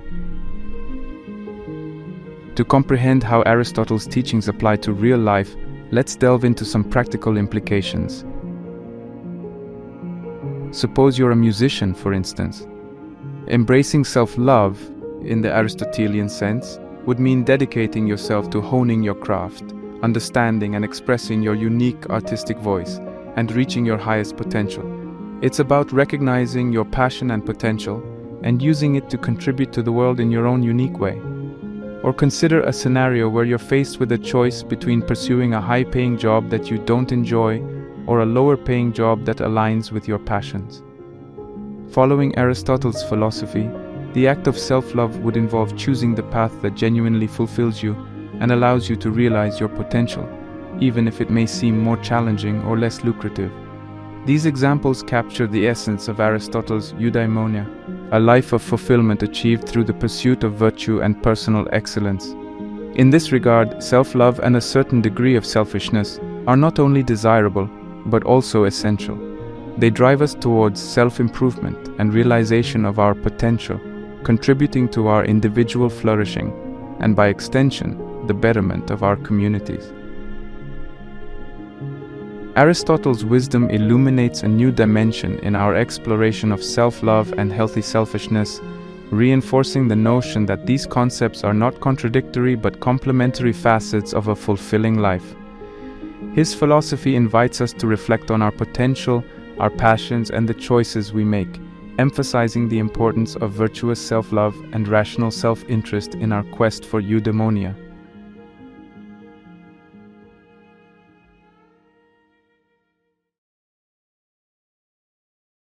Our journey now takes us to a controversial yet highly influential figure in the realm of philosophy and literature, Ayn Rand.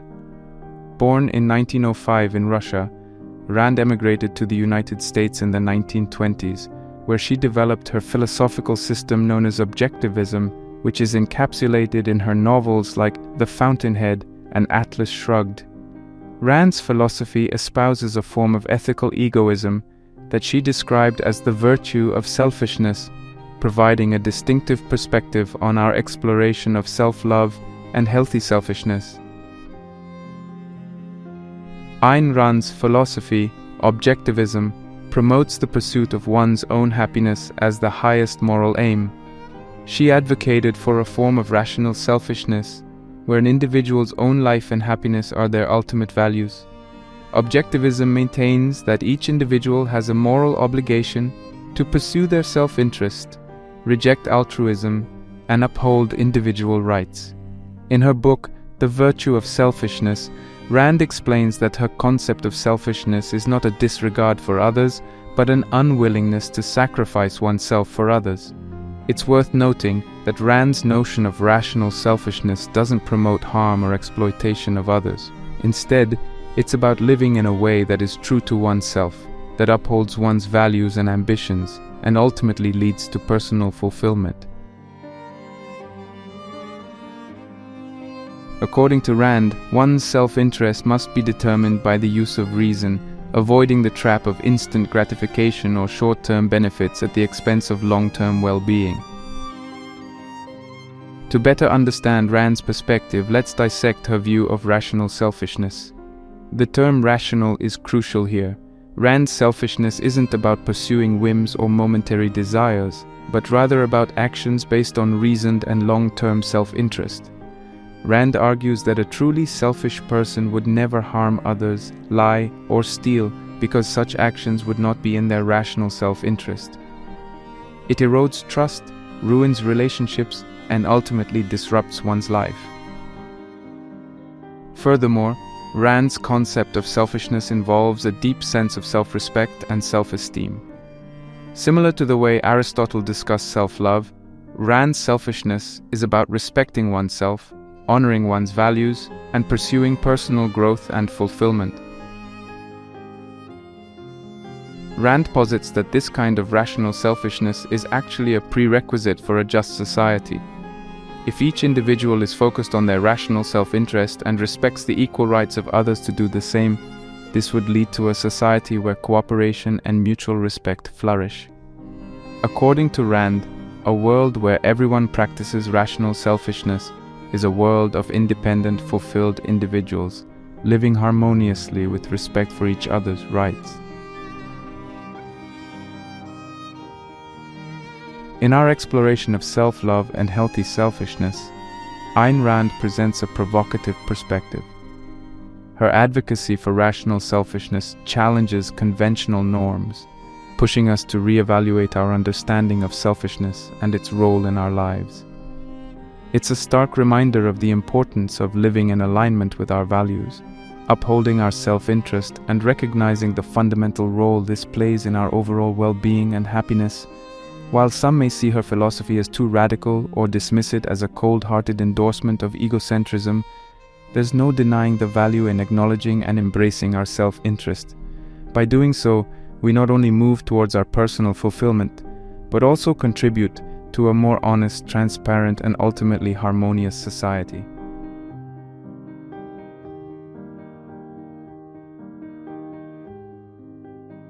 Our philosophical exploration now directs us towards the tranquil realm of Stoicism, introducing a significant figure from this school of thought, Epictetus. Born into slavery around 55 AD in Phrygia, Epictetus rose to become one of the leading Stoic philosophers. Despite the hardships he faced in his early life, his teachings have provided valuable insights for centuries and continue to resonate today. Stoicism is a philosophy that champions virtue, wisdom, and morality as the highest forms of happiness. It teaches that while we may not have control over what happens to us, we can control how we respond.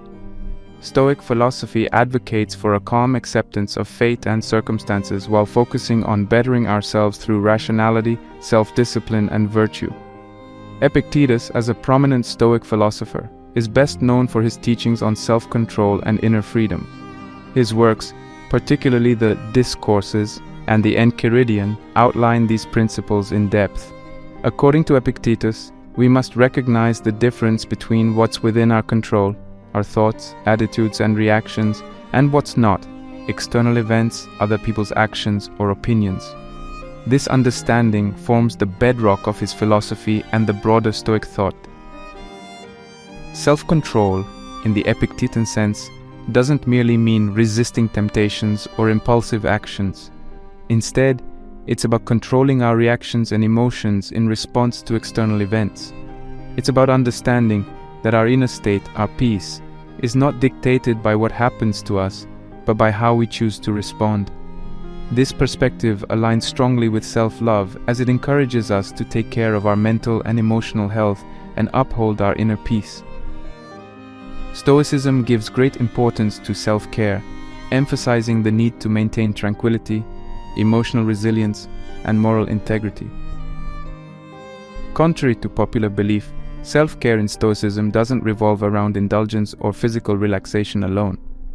It is about maintaining harmony between mind, body, and soul, through practices like meditation, reflection, and physical wellness.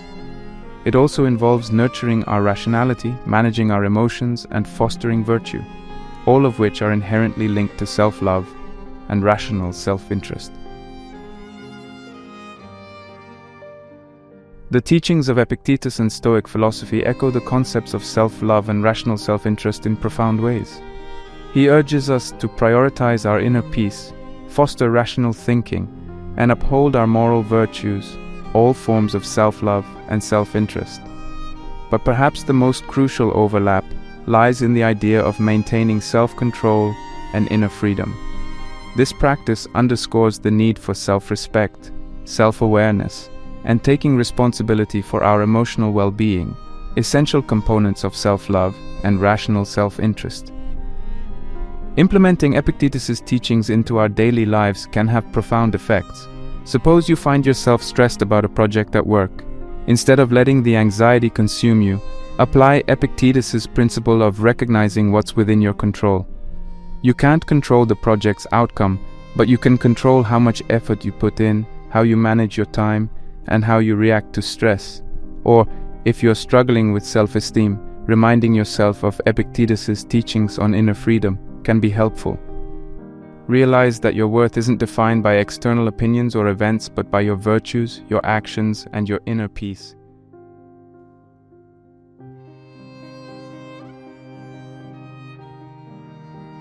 As we navigate the intricate labyrinth of self-love and selfishness, our next guide is the French philosopher and one of the key figures in existential philosophy, Jean-Paul Sartre. Born in 1905 in Paris, Sartre was a prolific thinker and writer, and his thoughts have profoundly influenced Western philosophy, especially existentialism and phenomenology. Existentialism, the philosophical movement that Sartre popularized, centers around the individual's unique experience in an indifferent or even hostile universe. This school of thought emphasizes personal freedom, choice, and responsibility. Existentialists believe that each individual is free to make their life's meaning, and this freedom, while liberating, also comes with the profound responsibility of choice. Sartre's philosophy famously revolves around the concept of existence precedes essence, suggesting that we as human beings exist first, and then each of us is responsible for shaping our essence or nature. This existential freedom is at the heart of Sartre's idea of authenticity, living in a way that's true to oneself, independent of societal norms or expectations. To Sartre, authenticity involves accepting this existential freedom and taking full responsibility for our actions, choices, and the consequences that follow. It's about acknowledging that we are the authors of our lives, and we can't blame others or external circumstances for our predicaments. In Sartre's own words, man is condemned to be free, because once thrown into the world, he is responsible for everything he does. At the junction of authenticity, self-love, and selfishness, we find intriguing connections. Sartre's authenticity correlates with self-love and healthy selfishness, as it demands we stay true to ourselves and prioritize our beliefs and values. It's about recognizing our desires, taking ownership of our choices, and living in alignment with who we truly are. It's about loving oneself enough to live authentically, even if it means going against societal expectations or norms. However, Sartre's authenticity isn't about navel-gazing selfishness, but about responsibility and freedom. It's not an excuse to disregard others or shirk responsibilities. Instead, it's a call to engage authentically with our freedom and the choices it entails. Here we find a subtle but important distinction from selfishness. While authenticity requires acknowledging and acting on our desires, it doesn't involve trampling on others to get what we want. To apply Sartre's concept of authenticity in real life, consider personal relationships. Authenticity would mean being honest about your feelings and needs, even when they're not in line with what your partner, friend, or family expects. It's about having the courage to express your true self and not compromising your values or integrity to please others. Or, in a professional setting, living authentically could mean choosing a career path that genuinely fulfills you, rather than one that is prestigious or lucrative.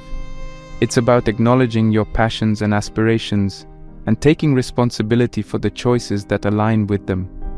Sartre's concept of authenticity provides a fascinating lens to explore self-love and healthy selfishness.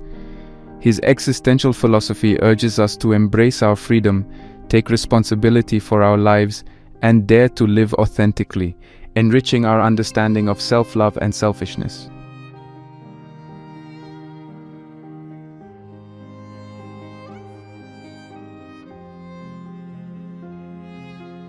Now, as we continue on our philosophical journey, we steer towards the east and take refuge under the enlightening Bodhi tree of Buddhism. This ancient philosophy was born out of the teachings of Siddhartha Gautama, known as the Buddha, in the 6th century BC. The Buddha's teachings have echoed through time, providing wisdom and guidance to millions around the world. Buddha's teachings revolve around the Four Noble Truths, which identify the existence of suffering, its cause, its cessation, and the path leading to this cessation. This path, known as the Noble Eightfold Path, is the Buddha's prescription for freeing oneself from suffering and attaining nirvana, a state of ultimate peace and enlightenment. A central part of the Buddha's teachings is the middle way, also known as the Noble Eightfold Path. The middle way is a path of moderation, a course between self-indulgence and self-denial. It avoids both extremes, advocating instead for a balanced and mindful approach to life. The Buddha discovered this path after experiencing both opulent luxury and severe asceticism, realizing that neither brought true happiness or enlightenment. This is a comprehensive path that covers wisdom, ethical conduct, and mental discipline. It consists of right view, right intention, right speech, right action, right livelihood, right effort, right mindfulness, and right concentration. Together, these constitute a balanced approach to life that helps to free oneself from suffering. When we examine the middle way's implications on self-love and selfishness, a fascinating interplay becomes apparent. Self-love, from a Buddhist perspective, can be seen as a compassionate care for one's well-being, both physical and mental. It involves fostering wholesome states of mind and minimizing unwholesome ones. The practice of self-love aligns well with the middle way, as it involves taking care of one's self without falling into the extremes of narcissism or self-neglect. On the other hand, selfishness in Buddhism isn't inherently demonized. Instead, it's the unskillful or harmful expressions of selfishness that are discouraged, such as greed, hatred, and delusion. These are seen as roots of suffering that pull one away from the right path.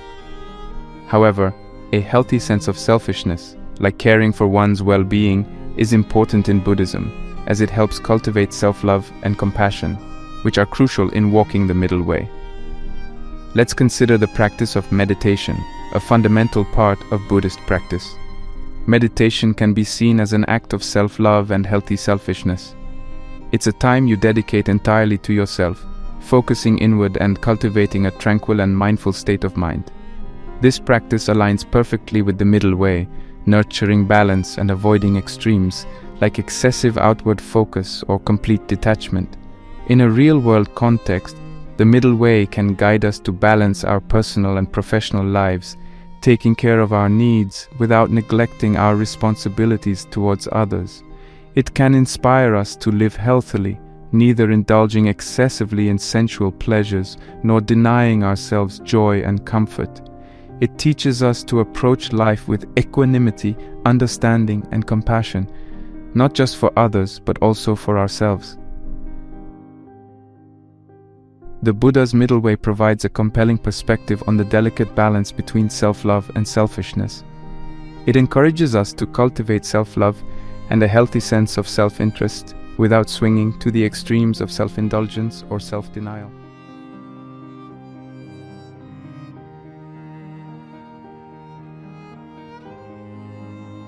As we delve deeper into our exploration, we turn our gaze to the mid-20th century, to the contributions of a German social psychologist, psychoanalyst, sociologist, and humanistic philosopher, Erich Fromm. Born in Frankfurt, Germany, in 1900, Fromm's ideas transcended academic fields, providing profound insights into human behavior, love, and society. Fromm is best known for his work The Art of Loving, published in 1956. In this seminal work, He presents love not as a sentiment easily swayed by passion or external factors, but as an art that one must cultivate and nurture. According to Fromm, the practice of love involves a sense of discipline, concentration, patience, and a transcendence of narcissism. Most importantly, it requires an ability to love oneself. Fromm's conception of self-love is far from the notion of narcissism or conceitedness. He emphasized that loving oneself and loving others are two sides of the same coin. They're inseparable. To Fromm, self-love means acknowledging one's own worth and not hating oneself for one's shortcomings. It's a deep appreciation for oneself that in turn allows for the genuine love of others. Fromm wrote, "In the experience of love lies the only answer to being human, lies sanity." He believed that an individual's mental health could not be separated from their capacity to love themselves and others. He argued that self-love and the love for others are intertwined, noting, "Love isn't possible without self-love, and self-love isn't possible without the love for others." In practical terms, Fromm's idea of self-love encourages us to maintain a balance between caring for ourselves and for others. It's about acknowledging our own needs and aspirations while respecting and caring for the needs and aspirations of others. It rejects the notion of self-love as a narcissistic, self-absorbed act, redefining it instead as an inclusive act that extends beyond the self. In our relationships, whether personal or professional, Fromm's idea encourages us to practice active listening, understanding, and mutual respect, stemming from the love we cultivate for ourselves and extend to others. It pushes us to be patient, not just with others, but also with ourselves, as we navigate through the challenges of life. In the realm of personal growth and development, Fromm's concept teaches us to embrace our flaws and work on them without hating or being too harsh on ourselves. It encourages a healthy level of self-critique and introspection, fostering personal growth and a better understanding of ourselves. Fromm's perspective on self-love as an integral part of loving others provides a crucial layer to our understanding of self-love and selfishness. His thoughts encourage us to recognize self-love not as an isolated, self-centered act, but as a vital step towards loving others and leading a wholesome life.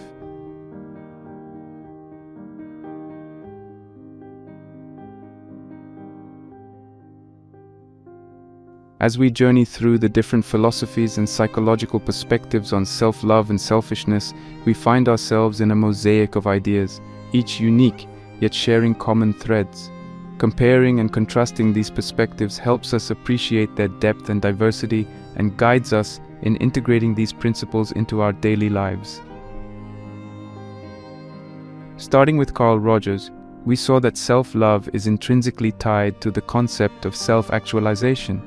A positive view of oneself enables one to explore their potentials and capabilities fully. The concept of self-actualization resurfaces in Abraham Maslow's hierarchy of needs, emphasizing self-love as a crucial element in fulfilling our highest potential.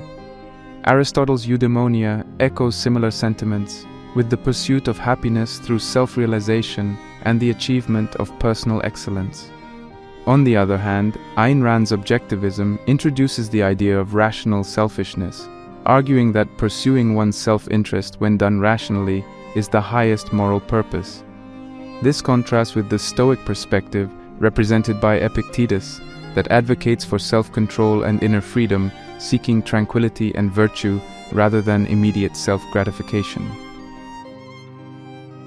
Jean-Paul Sartre's existentialist perspective throws us into the pursuit of authenticity, implying that self-love is about embracing our freedom and taking responsibility for our actions. Meanwhile, Buddha's middle way teaches us to navigate between the extremes of self-denial and self-indulgence, emphasizing the need for a balanced approach to self-love and selfishness. Erich Fromm bridges these different perspectives by presenting self-love as an art, crucial for our ability to love others. His work underscores the mutual interdependence between loving oneself and loving others. Despite their varied historical and cultural contexts, these philosophers and psychologists share an appreciation for the value of self-love and a balanced sense of selfishness. They all recognize, in one way or another, that self-love is not an act of vanity or narcissism, but a crucial part of human well-being and a key to a fulfilling life. The concept of selfishness, too, is reframed as a healthy act of caring for oneself and not an expression of disregard for others. In terms of applying these perspectives to contemporary life, we can take away several valuable lessons. Self-love is about recognizing our self-worth and treating ourselves with kindness and respect. It involves understanding and meeting our needs, whether physical, emotional, or psychological. Healthy selfishness, on the other hand, is about setting boundaries and making time for ourselves amid our busy lives. It's about asserting our interests while maintaining empathy and consideration for others. In a world that often demands us to put others' needs before our own, these philosophical and psychological perspectives remind us of the importance of taking care of ourselves too. After all, as the adage goes, you cannot pour from an empty cup. In the act of nurturing ourselves, we become better equipped to contribute to the world and enrich the lives of those around us. As we venture forth into our individual journeys, let these philosophers and psychologists be our guides. Let their insights illuminate our paths as we navigate the terrains of self-love and selfishness, as we endeavor to create a balance that fosters personal development and contributes to a good life. As you venture forth, hold on to the insight that self-love and balanced selfishness are not barriers to our growth, but catalysts for it. They form the undercurrent of a life that's not just good, but meaningful, fulfilling, and truly our own.